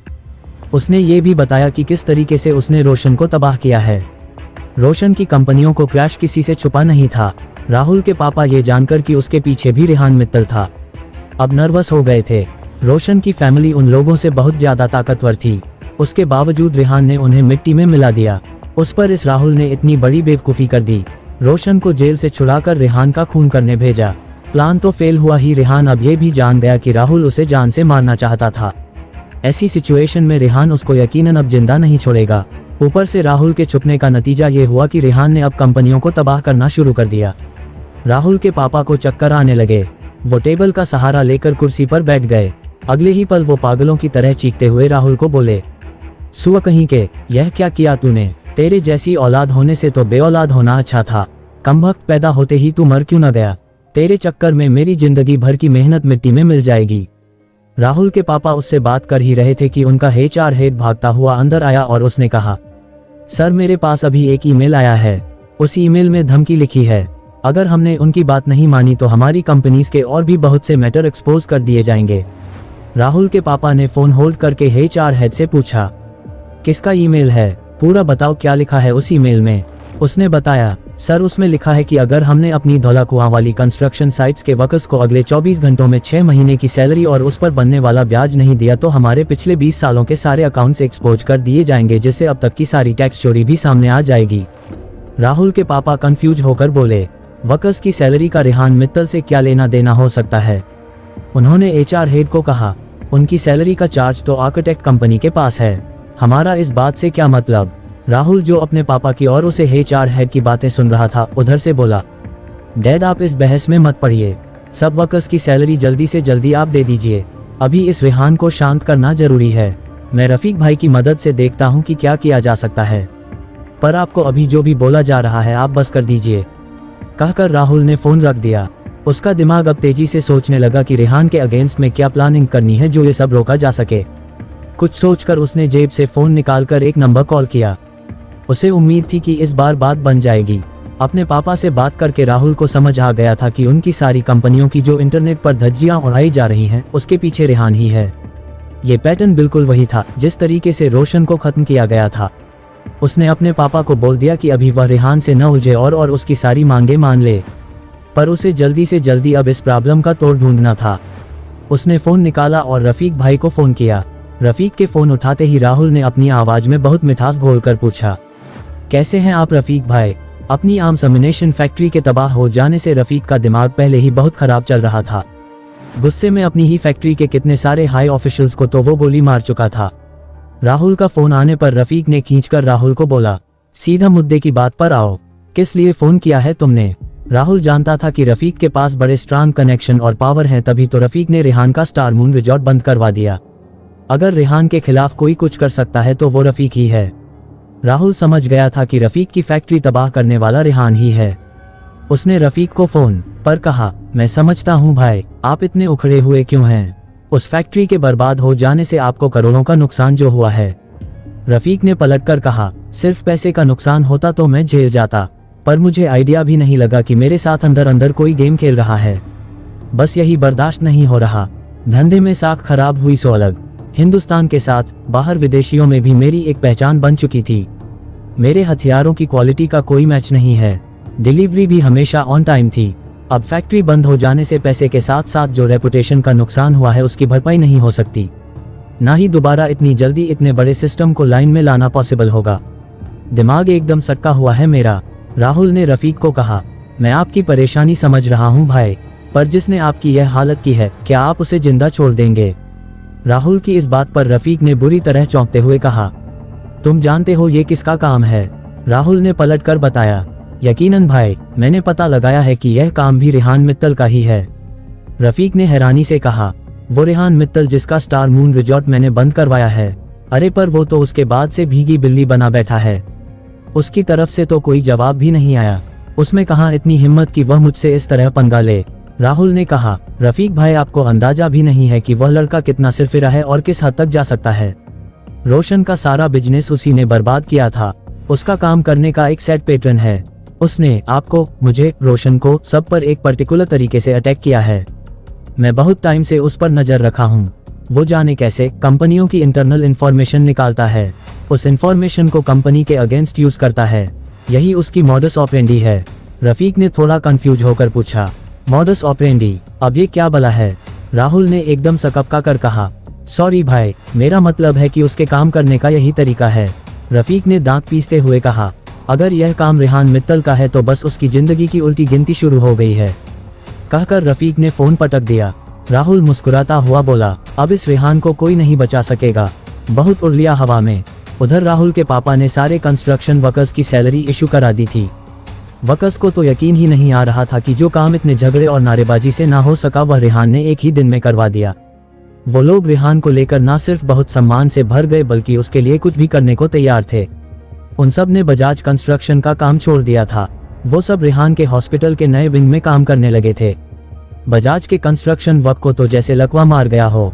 उनकी साइट्स पर सब कुछ स्टैंड स्टिल हो गया था। उनका पीछा सिर्फ इतने से ही नहीं छूटा, इंटरनेट पर इतने हैशटैग चलने लगे कि रिलेटेड डिपार्टमेंट्स को एक्शन लेना ही पड़ा। अलग अलग जांच कमेटियां बैठा दी गई। राहुल के फादर गहरे सदमे में आ गए। उनका सारा काम धंधा चौपट तो हुआ ही था, पर उनके अगेंस्ट अब इतने संगीन चार्जेस लगे थे कि उनको जेल जाने की नौबत आ गई थी। योजक चिन्ह। इधर रेहान उस बुक शॉप वाली लेडी और फाइटर लड़के से मिलने के बाद उस तीसरे आदमी से मिलने जा रहा था जो वर्ल्ड फेमस कॉनमैन यानी ठग रह चुका था। वो कॉनमैन जेल जाने से पहले लाखों में खेलता था। जेल से छूटने के बाद वो एक साफ सुथरी जिंदगी बिताने की कोशिश कर रहा था। उसकी इकलौती बच्ची के फ्यूचर को लेकर वह बहुत फिक्र में था, इसलिए रात दिन मेहनत में लगा था। पर जेल से छूटने के बाद उसको कोई ढंग की नौकरी नहीं मिल सकी। फूड डिलीवरी से लेकर ड्राइवरी तक के छोटे मोटे यही सब काम उसको मिल रहे थे। रेहान और मैगी जब उसके घर पहुंचे तो उसके घर पर ताला लगा था। अपनी बच्ची को उसने किसी डे केयर में डाला हुआ था। पड़ोसियों को भी कोई आइडिया नहीं था कि वह कहाँ गया है। मैगी ने पड़ोसी से पूछा, कोई तरीका है उससे अभी कांटेक्ट करने का? पड़ोसी ने कहा, वो हमको एक फ़ोन नंबर देकर गया है। उसने कहा था कोई इमरजेंसी हो तो उसे कॉल कर सकते हैं। आप चाहे तो उस नंबर पर फ़ोन मिलाकर देख लीजिए। मैगी ने उनसे नंबर लेकर उस पर फ़ोन मिलाया। उधर से फ़ोन उठते ही वह आदमी बोला, आपकी फूड डिलीवरी रास्ते में है, बस 10 मिनट में पहुंच जाएगी। शायद जिनका वह फूड ऑर्डर लेकर जा रहा था वहां लेट हो चुका था। बार बार वहां से कॉल आ रही होंगी। अब भी यही सोचकर उसने फ़ोन उठाया होगा। तभी एकदम से डिलीवरी का स्टेटस बताने लगा। मैगी ने उसे सीधा बोला, मैंने कोई फूड ऑर्डर नहीं किया, मुझे आपसे काम के सिलसिले में बात करनी है। हम चाहते हैं कि आप हमारे साथ काम करें। उसने मैगी की बात पूरी सुने बिना ही कहा, मुझे किसी के साथ काम नहीं करना और मेरे पास फुर्सत नहीं है इन फालतू बातों के लिए। कहकर उसने कॉल काट दिया। उस आदमी के रूड बिहेवियर पर मैगी को गुस्सा भी आया, पर मैगी ने उसे दोबारा फ़ोन मिलाया। फ़ोन उठते ही वह फिर बोला, मैं आपके घर की सीढ़ियों पर ही हूँ, बस पहुंचा। मैगी ने कहा, आप मेरी पूरी बात तो सुनिए।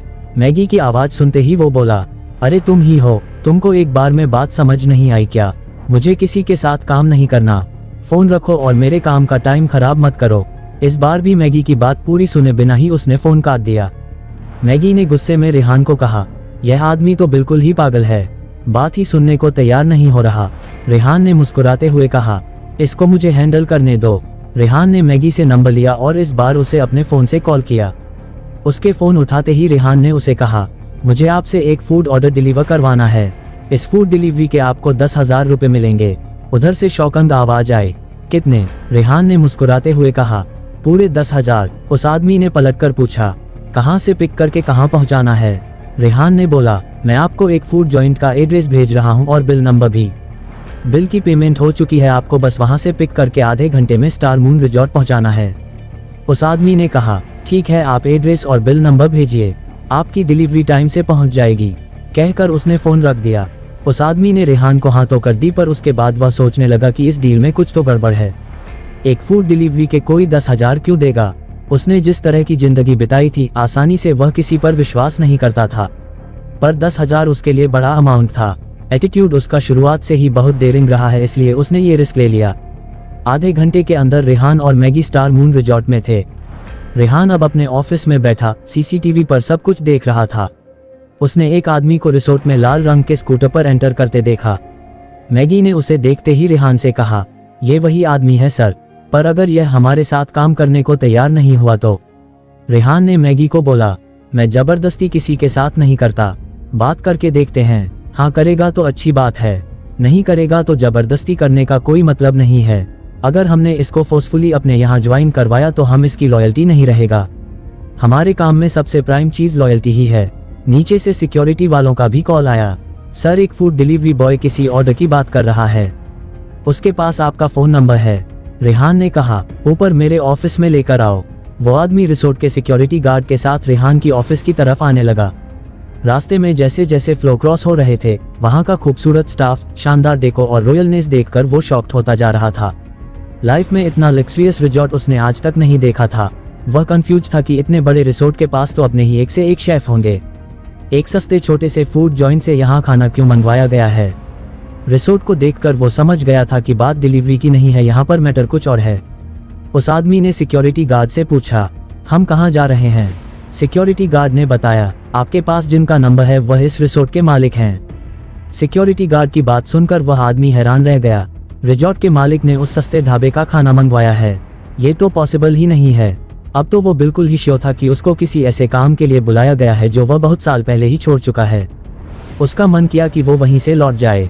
इतने में ही सिक्योरिटी गार्ड ने उसे एक आलीशान कमरे के बाहर कहा, ये हमारे सर का ऑफिस है, आप अंदर चले जाए। उस आदमी ने उस सिक्योरिटी गार्ड से पलटकर पूछा, तुम्हारे इस रिसोर्ट के शेफ खाना अच्छा नहीं बनाते क्या, जो तुम्हारे मालिक को गली के ढाबों से खाना मंगाना पड़ता है? या तुम्हारे सर को कोई फूड डिसऑर्डर है? उसकी इस बात पर वह सिक्योरिटी गार्ड डांटते हुए बोला, क्या बकवास कर रहे हो, फालतू की बातें मत करो, जाकर अंदर सर से मिल लो। कहकर वह सिक्योरिटी गार्ड चला गया। वो आदमी कुछ देर रेहान के ऑफिस के बाहर खड़ा सोचता रहा, फिर उसने गहरी लंबी सांस ली और रेहान के ऑफिस में एंटर कर गया। उसने सोचा कि जब आ ही गया हूं तो देख ही लेता हूं बात क्या है। अंदर घुसते ही उसने सामने एक किंग साइज रॉयल चेयर पर रेहान को बैठे देखा।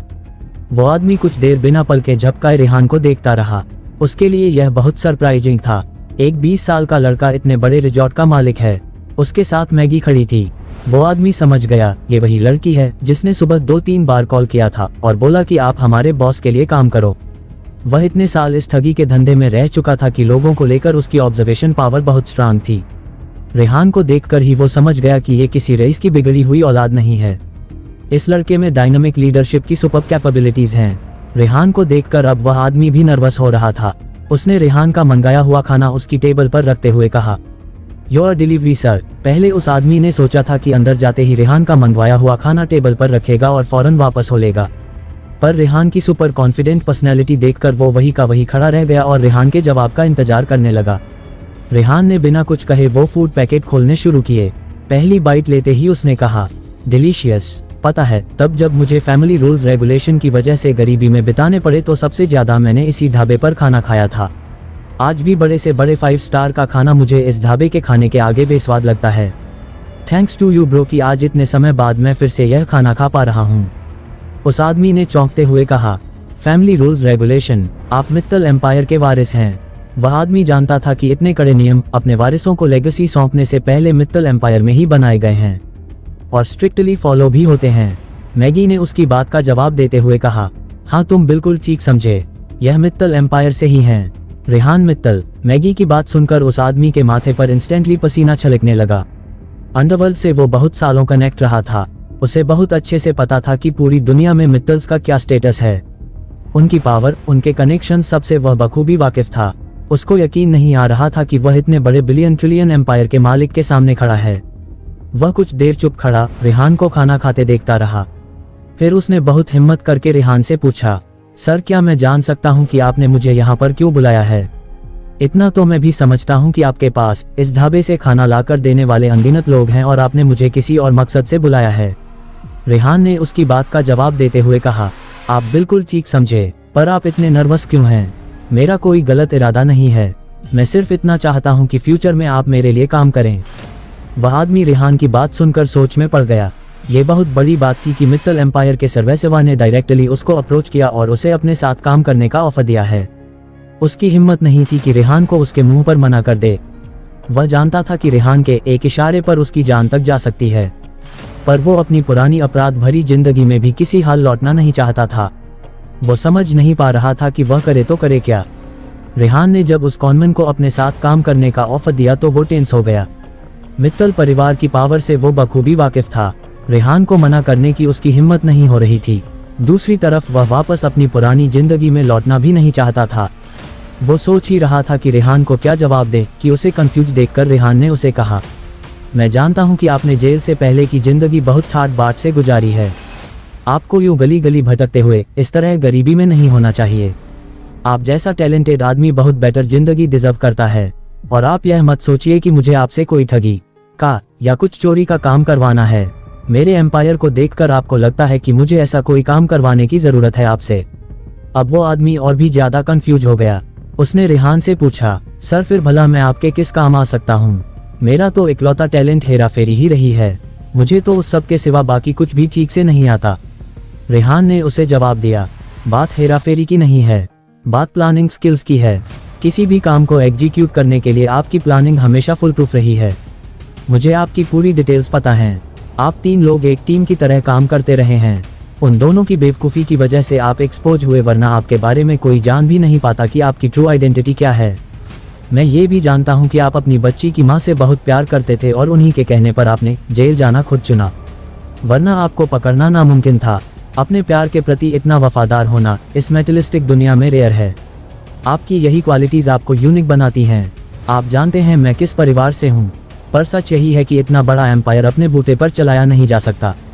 इसको चलाने के लिए आप जैसे ईमानदार लोगों की बहुत ज़रूरत है। अगर आप मेरी टीम ज्वाइन कर लेंगे तो मैं आपको विश्वास दिलाता हूं कि ना सिर्फ आप एक इज्जत की ज़िंदगी बिता सकेंगे, बल्कि आपकी बेटी को भी सबसे बेस्ट एजुकेशन और सिक्योर फ्यूचर मिलेगा। रेहान की बात पर वह आदमी कुछ देर सोचता रहा, फिर मुस्कुरा कर रेहान की तरफ देखकर बोला, सर मैं शुक्रगुजार हूँ कि आपने मुझे अपने साथ काम करने काबिल समझा। मैं ईश्वर पर बहुत ज़्यादा भरोसा नहीं करता, पर जिस तरह से मैं एक अच्छा इंसान बनने की कोशिश कर रहा था और हालात साथ नहीं दे रहे थे, मैं भी टूट रहा था। आपका इस तरह आना मेरे लिए एक ब्लेसिंग है। मैं आपके लिए काम करूंगा। मेरी प्रायोरिटी मेरी बेटी है। मैं उसे एक इज्जत भरी जिंदगी देना चाहता हूं। मैं आपसे वादा करता हूं कि मेरी तरफ से आपको कभी कोई शिकायत का मौका नहीं मिलेगा। मैं पूरी ईमानदारी और लगन से आपके लिए काम करूंगा। रेहान अपनी कुर्सी से खड़ा हुआ, उस आदमी के पास आकर कंधे पर हाथ रखकर बोला, थैंक यू सो मच। अब से हम सब एक टीम हैं। ऐसे मत सोचिएगा कि कोई नौकर मालिक वाला रिश्ता है। Welcome to my family. वो आदमी रेहान से बहुत प्रभावित हुआ। रेहान को शुक्रिया कहकर वहां से चला गया। मैगी ने उसके जाने के बाद रेहान को कहा, सर इस आदमी को कन्विंस करना कितनी टेढ़ी खीर, पर आपने तो कन्विंस कर ही लिया। इसके आने से वाकई हमारे इंटेलिजेंस सिस्टम में 4 चांद लग जाएंगे। रेहान ने मैगी को कहा, वाकई मेरे पास अब 4 चांद है। इसे उन बाकी दोनों से भी मिलवा देना ताकि इन सब में अच्छा तालमेल बैठ सके। सबसे टॉप पर तुम और फिर ये तीनों ऐसी बेहतरीन टीम के साथ तो यकीनन दुनिया जीती जा सकती है। मैगी रेहान की इस बात पर मुस्कुरा दी। योजक चिन्ह। उधर रफीक गुस्से से पागल हो रहा था। उसने अपनी पूरी मैन पावर रेहान की छानबीन में लगा दी थी। वो लोग जो इन्फॉर्मेशन रेहान के बारे में इकट्ठा करके लाए थे, अब टेबल पर वही कागज रखे थे। रफीक ने वह सारे कागज उठाकर फेंक दिए। उसमें बस यही लिखा था, रेहान एक गरीब लड़का है, यूनिवर्सिटी स्टूडेंट है, बहुत मुश्किल से अपने खर्चे पूरे करता है। रफीक अपने सबॉर्डिनेट पर चिल्लाता हुआ बोला, उल्लू के पट्टे हो तुम, किसी काम के नहीं हो। अगर वो अब गरीब लड़का है तो क्या छप्पर फट गया था जो उसने स्टार मून जैसा रिसोर्ट खरीद डाला। लाखों करोड़ों की लॉटरी भी लग जाए तब भी स्टार मून रिसोर्ट खरीदना कोई बच्चों का खेल नहीं था। कोई तो वजह होगी जो उसके मालिक ने ये रिजॉर्ट उस बित्ती भर के लड़के को बेच दिया। राहुल ने सिटी बैंक से भी उसके कनेक्शंस बताए हैं। कैसे पॉसिबल है? अगर वह लड़का इतना ही बेचारा और गरीब है तो मेरी इतनी बड़ी हथियारों की फैक्ट्री को कैसे लोहे के ढेर में बदल सकता है? रफीक ने गुस्से में टेबल पर लात मारी और चिल्लाते हुए किसी को आवाज दी। आवाज सुनकर एक बॉडी बिल्डर टाइप आदमी भागता हुआ आया। उसे देखते ही रफीक बोला, सुल्तान ये सब के सब निकम्मे हैं। इस पूरे मामले की छानबीन अब तुम करोगे, वो भी जल्द से जल्द। उस सुल्तान ने मुस्तैदी से कहा, ये बॉस। और जितनी तेजी से वो आया उतनी ही तेजी से चला भी गया। रफीक बहुत टेंस था। वो समझ गया था कि रेहान कोई छोटी मोटी हस्ती नहीं है। अपने आसपास उसने एक शील्ड बना ली है जिसको भेद के अंदर घुसकर उसके बारे में सही जानकारी इकट्ठा करना बहुत मुश्किल होगा। रफीक को माया का ध्यान आया।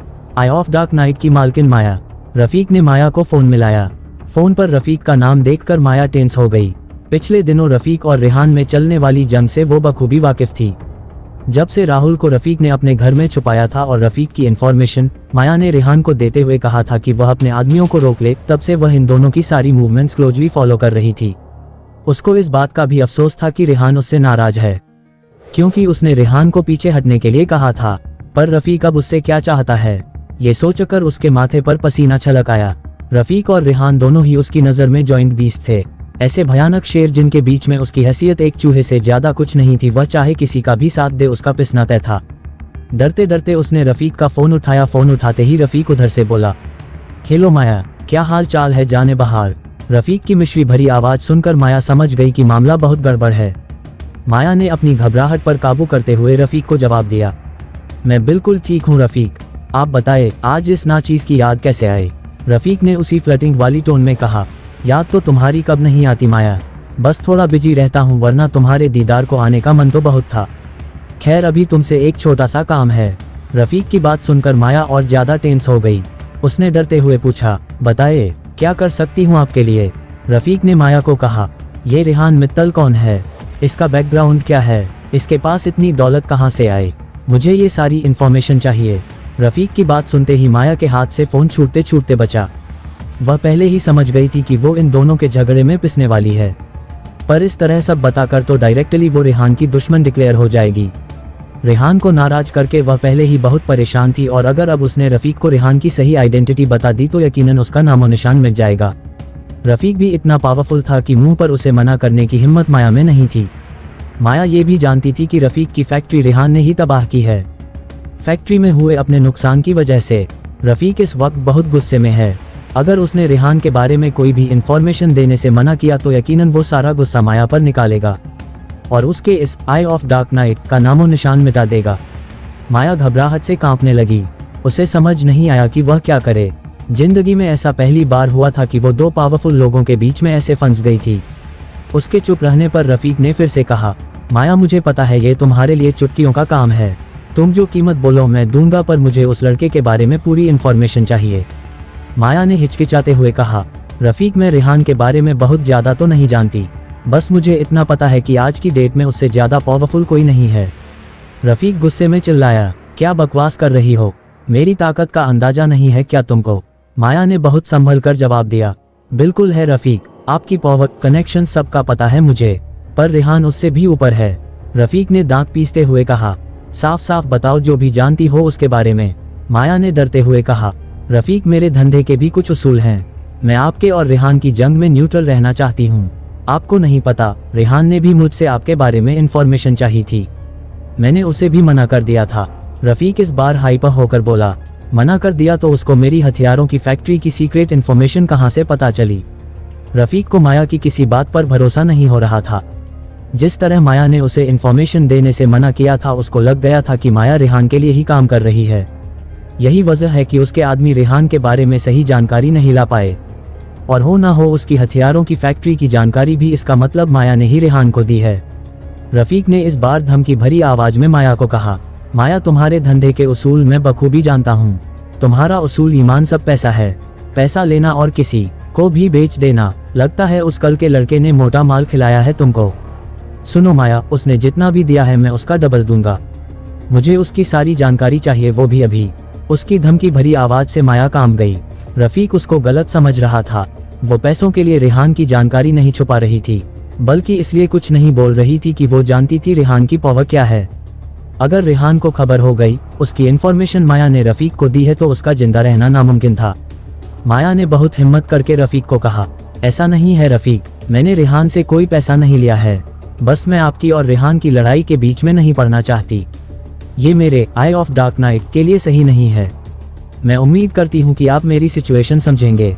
रफीक ने इस बार बहुत तेज गुस्से में चिल्लाते हुए कहा, समझ तो मैं सब रहा हूँ कि क्या चल रहा है। तुमने क्लियर कट मेरे ऊपर रेहान को चुना है, कोई बात नहीं, यही सही, कहकर रफीक ने फोन काट दिया। वो गुस्से में वह पागल हुआ जा रहा था। उसको यकीन हो गया कि उसकी फैक्ट्री की सारी इन्फॉर्मेशन माया ने ही लीक की है। माया रेहान के लिए काम करती है। रफीक ने मन ही मन कहा, तुझे क्या लगता है माया, तू उस लड़के का साथ देकर बच जाएगी? सबसे पहले तो मैं अब तेरे आई ऑफ डार्क नाइट को बर्बाद करूंगा। तेरे जैसों के लिए यह एक सबक होगा कि रफीक को मना करने का क्या मतलब होता है। उधर रफीक के फोन पटकते ही माया भी समझ गई थी कि अब इन दो जॉइंट्स की जंग में वो न्यूट्रल नहीं रह सकती। उसको एक साइड चूज करनी ही होगी।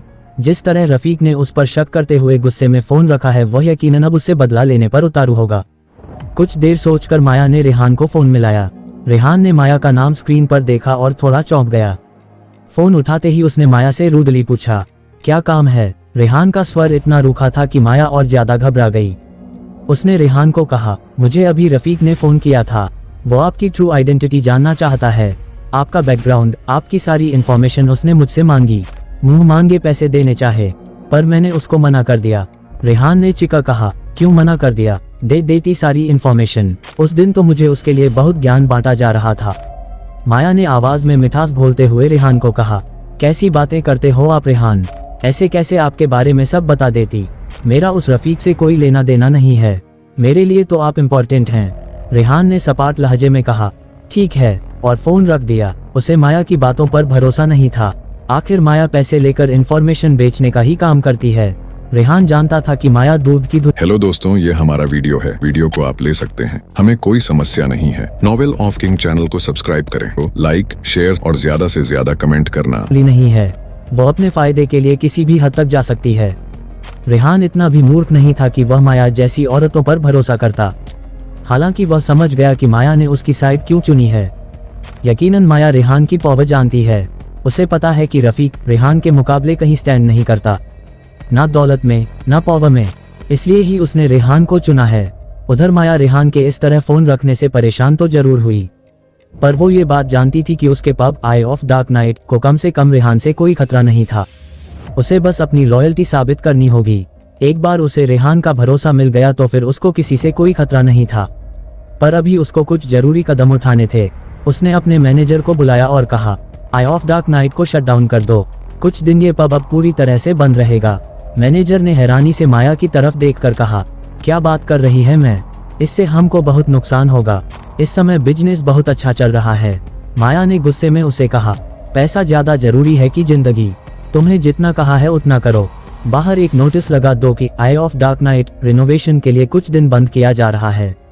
उस आदमी ने पलटकर माया से फिर पूछा, कितने दिन के लिए? माया ने कहा, अभी यह नहीं बताया जा सकता, मेरे अगले ऑर्डर्स का इंतजार करो। वो मैनेजर सिर झुकाकर वहां से चला गया। उसकी समझ से बाहर था कि आखिर किसी भी वजह से आई ऑफ डार्क नाइट को बंद करने से क्या होगा, पर माया के दिमाग में आगे का प्लान एकदम क्लियर था। रफीक के धमकाने के बाद माया ने कुछ समय के लिए आई ऑफ डार्क नाइट को शट डाउन करना ही बेहतर समझा। अभी जो हालात थे, रेहान भी उस पर भरोसा नहीं कर रहा था। अपनी सुरक्षा के लिए बहुत जरूरी था कि वो रेहान का भरोसा जीते। उधर अपने विला में रफीक गुस्से से पागल हो रहा था। कमरे का फर्नीचर, शोपीस सब तोड़ फोड़ दिया था। दीवारों से पेंटिंग्स तक उतारकर जमीन पर दे मारी थी। उससे अपना गुस्सा संभल नहीं रहा था। आज तक किसी की हिम्मत नहीं थी कि उसकी आंखों में आंखें डालकर बात कर सके। आज वो छोटा सा पब चलाने वाली माया ने उसको मना करने की हिम्मत की थी। यह उसके लिए बहुत बड़ी इंसल्ट थी। वह गुस्से में सामान तोड़ रहा था, तभी कमरे में किसी का आना हुआ। उसने घुसते ही रफीक को कहा, अरे इतना कीमती सामान क्यों तोड़ रहे हो? इन सब पर गुस्सा निकालने से क्या होगा? रफीक में जलती हुई आंखों से पलटकर उस आदमी को देखा और चौंक गया। सामने राहुल खड़ा था। राहुल कमरे में चारों तरफ बिखरे हुए टूटे फूटे सामान को देखकर ऐसे एक्सप्रेशन के साथ खड़ा था जैसे रफीक के लिए बहुत ज्यादा परेशान है। पर दरअसल वो ये सब कुछ देखकर अंदर अंदर बहुत खुश था। उसको पता था कि जितना ज्यादा रफीक की नफरत रेहान के लिए बढ़ेगी, उतना ही बुरा हश्र वो रेहान का करेगा। रफीक के शॉर्ट टेम्पर से राहुल बखूबी वाकिफ था। कमरे की हालत देखकर राहुल ये भी समझ गया था कि फिर से कुछ हुआ है जिस वजह से रफीक इतने गुस्से में है। राहुल को देखकर रफीक गुस्से में दहाड़ा, अगर मैंने इस रेहान की बोटी बोटी करके कुत्तों को नहीं खिलाई तो मेरा नाम भी रफीक नहीं। राहुल की आंखें एक खतरनाक जहरीले सांप जैसी चमक रही थी। उसने कुटिल मुस्कान के साथ रफीक को कहा, पर रफीक भाई इस तरह चीजें फोड़ने से क्या होगा? मेरे पास एक आइडिया है जिससे आप उसको घुटनों पर ला सकते हैं। आप उसे अगर जान से मार देंगे तो उसे तड़पाने का सुख कहाँ मिलेगा? तिल तिल करके मरेगा, तब जाकर कलेजे को ठंडक मिलेगी अपने।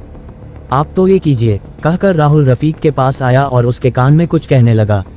जैसे जैसे राहुल बोलता जा रहा था रफीक के एक्सप्रेशन बदलते जा रहे थे।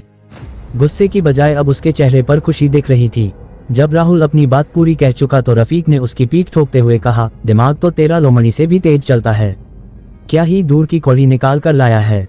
राहुल ने अपनी उसी कमीनी मुस्कान के साथ कहा, रफीक भाई आपका दुश्मन मेरा दुश्मन एक है, इसको ऐसे तो नहीं जाने दे सकते ना। वो हाल करेंगे इसका कि दुनिया देखेगी। रफीक ने मुठ्ठियां भींचते हुए हाँ में सिर हिलाया। रेहान स्टार मून रिजॉर्ट के अपने ऑफिस में बैठा था जब उसके मैनेजर ने आकर उसको पूछा, सर आपने स्टूडेंट कॉन्फ्रेंस कंडक्ट करने के जो इंस्ट्रक्शंस दिए थे वो कॉन्फ्रेंस अब खत्म हो चुकी है, अब आगे क्या अरेंजमेंट्स करने हैं? साशा ने कुछ दिन पहले रेहान को फोन करके कहा था कि वह दिल्ली के पास मानेसर में एक स्टूडेंट्स मीट रखना चाहती है, जिसमें स्टूडेंट काउंसिल स्टूडेंट से उनकी प्रॉब्लम्स के बारे में बात करेगी, साथ में एक पिकनिक भी हो जाएगा। उसने रेहान की हेल्प मांगी थी अरेंजमेंट के लिए और रेहान ने अपने मैनेजर को कह दिया था कि साशा से कांटेक्ट करके जो भी रिक्वायरमेंट्स हो पूरी कर दें।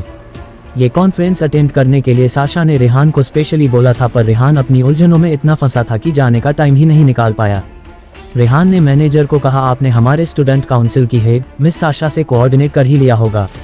वहां पर अगर सब एक्टिविटीज वाइंड अप हो चुकी हैं तो मेक श्योर सब स्टूडेंट्स को सेफली उनके घर या हॉस्टल पहुंचा दिया जाए।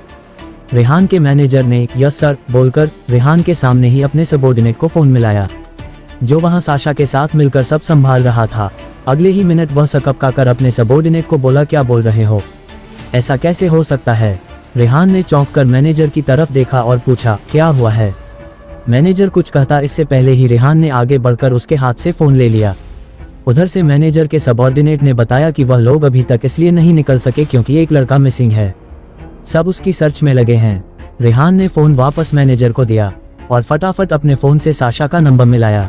साशा ने फोन उठाते ही रेहान को कहा, रेहान मैं तुम्हें ही फोन करने वाली थी, नील मिसिंग है। रेहान साशा की बात सुनकर शॉक्ड रह गया और चिल्लाया, क्या बोल रही हो? नील कहाँ जा सकता है? वहीं कहीं होगा, टॉयलेट गया होगा। साशा ने कहा, थोड़ी देर पहले तक नील यहीं था, मेरे साथ स्टूडेंट्स की लिस्ट बना रहा था कि किस रूट पर किसको उतारना है। फिर उसने मुझसे कहा कि वह 2 मिनट में आया और उसके बाद वह गायब हो गया। पहले मुझे भी लगा कि टॉयलेट गया होगा, मैंने 10-15 मिनट इंतजार किया, फिर किसी लड़के को उसके पीछे भेजा। उसने आकर कहा कि नील का लगेज और फ़ोन रखा है कमरे में, पर नील नहीं है। तब से हम सब उसे ढूंढ रहे हैं, समझ नहीं आ रहा कि वह अचानक ऐसे कहाँ चला गया है। साशा की बात सुनकर रेहान बहुत ज़्यादा परेशान हो गया। ये पहली बार था कि रेहान के माथे पर घबराहट से पसीना आ गया था। नील उसके लिए बहुत खास था।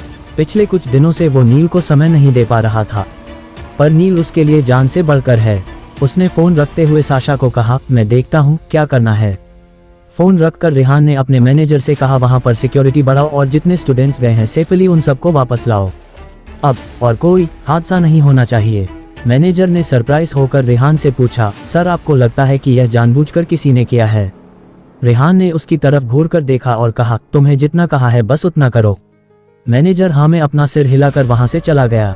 मैनेजर के जाने के बाद रेहान 2 मिनट आंखें बंद करके सोचने लगा। आज पहली बार उसको साशा पर भी शक हो रहा था। उसकी आवाज में एक अजीब हिचकिचाहट थी, जैसे कुछ छुपा रही हो सकता है उसे किसी ने प्रेशराइज किया हो। उसकी आंखों के सामने से अचानक नील कैसे गायब हो गया, पर यह सब सोचने का अभी समय नहीं था। रेहान को तेजी से नील को ढूंढने के लिए एक्शन लेना था। रेहान ने फौरन मैगी को फोन किया और कहा, जितनी जल्दी हो सके हिना को लेकर मेरे ऑफिस में पहुंचो। हिना वही 30 ईयर ओल्ड लेडी है जो बुक शॉप चलाती थी, जिसको रेहान ने अपने इंटेलिजेंस सिस्टम के लिए हायर किया था। थोड़ी देर में मैगी और हिना ने उसके कमरे में एंटर किया। कमरे में आते ही मैगी समझ गई कि कुछ बहुत सीरियस हुआ है। रेहान ने उसे देखते ही कहा, मैगी नील मिसिंग है। स्टूडेंट काउंसिल कुछ स्टूडेंट्स को लेकर मानेसर गया था। साशा ने मुझसे कांटेक्ट करके उसके अरेंजमेंट्स करवाए थे। नील भी उसके साथ गया था। अभी साशा का फोन आया है कि नील का फोन, लगेज सब कुछ वहीं पर है, पर नील का कुछ पता नहीं चल रहा। मुझे इंट्यूशन है कि यह काम हो ना हो रफीक का ही है। मुझसे बदला लेने के लिए अब उसने ये पैंतरा अपनाया है। हो सकता है राहुल भी इस साजिश में इन्वॉल्व हो। ऐसी गंदी कॉन्स्पिरेसी सिर्फ उसके घटिया दिमाग में आ सकती हैं। मैगी ने रेहान से पूछा, अब हमें क्या करना है? रेहान ने कहा, हेलीकॉप्टर्स और वेल इक्विप्ड सर्च टीम्स का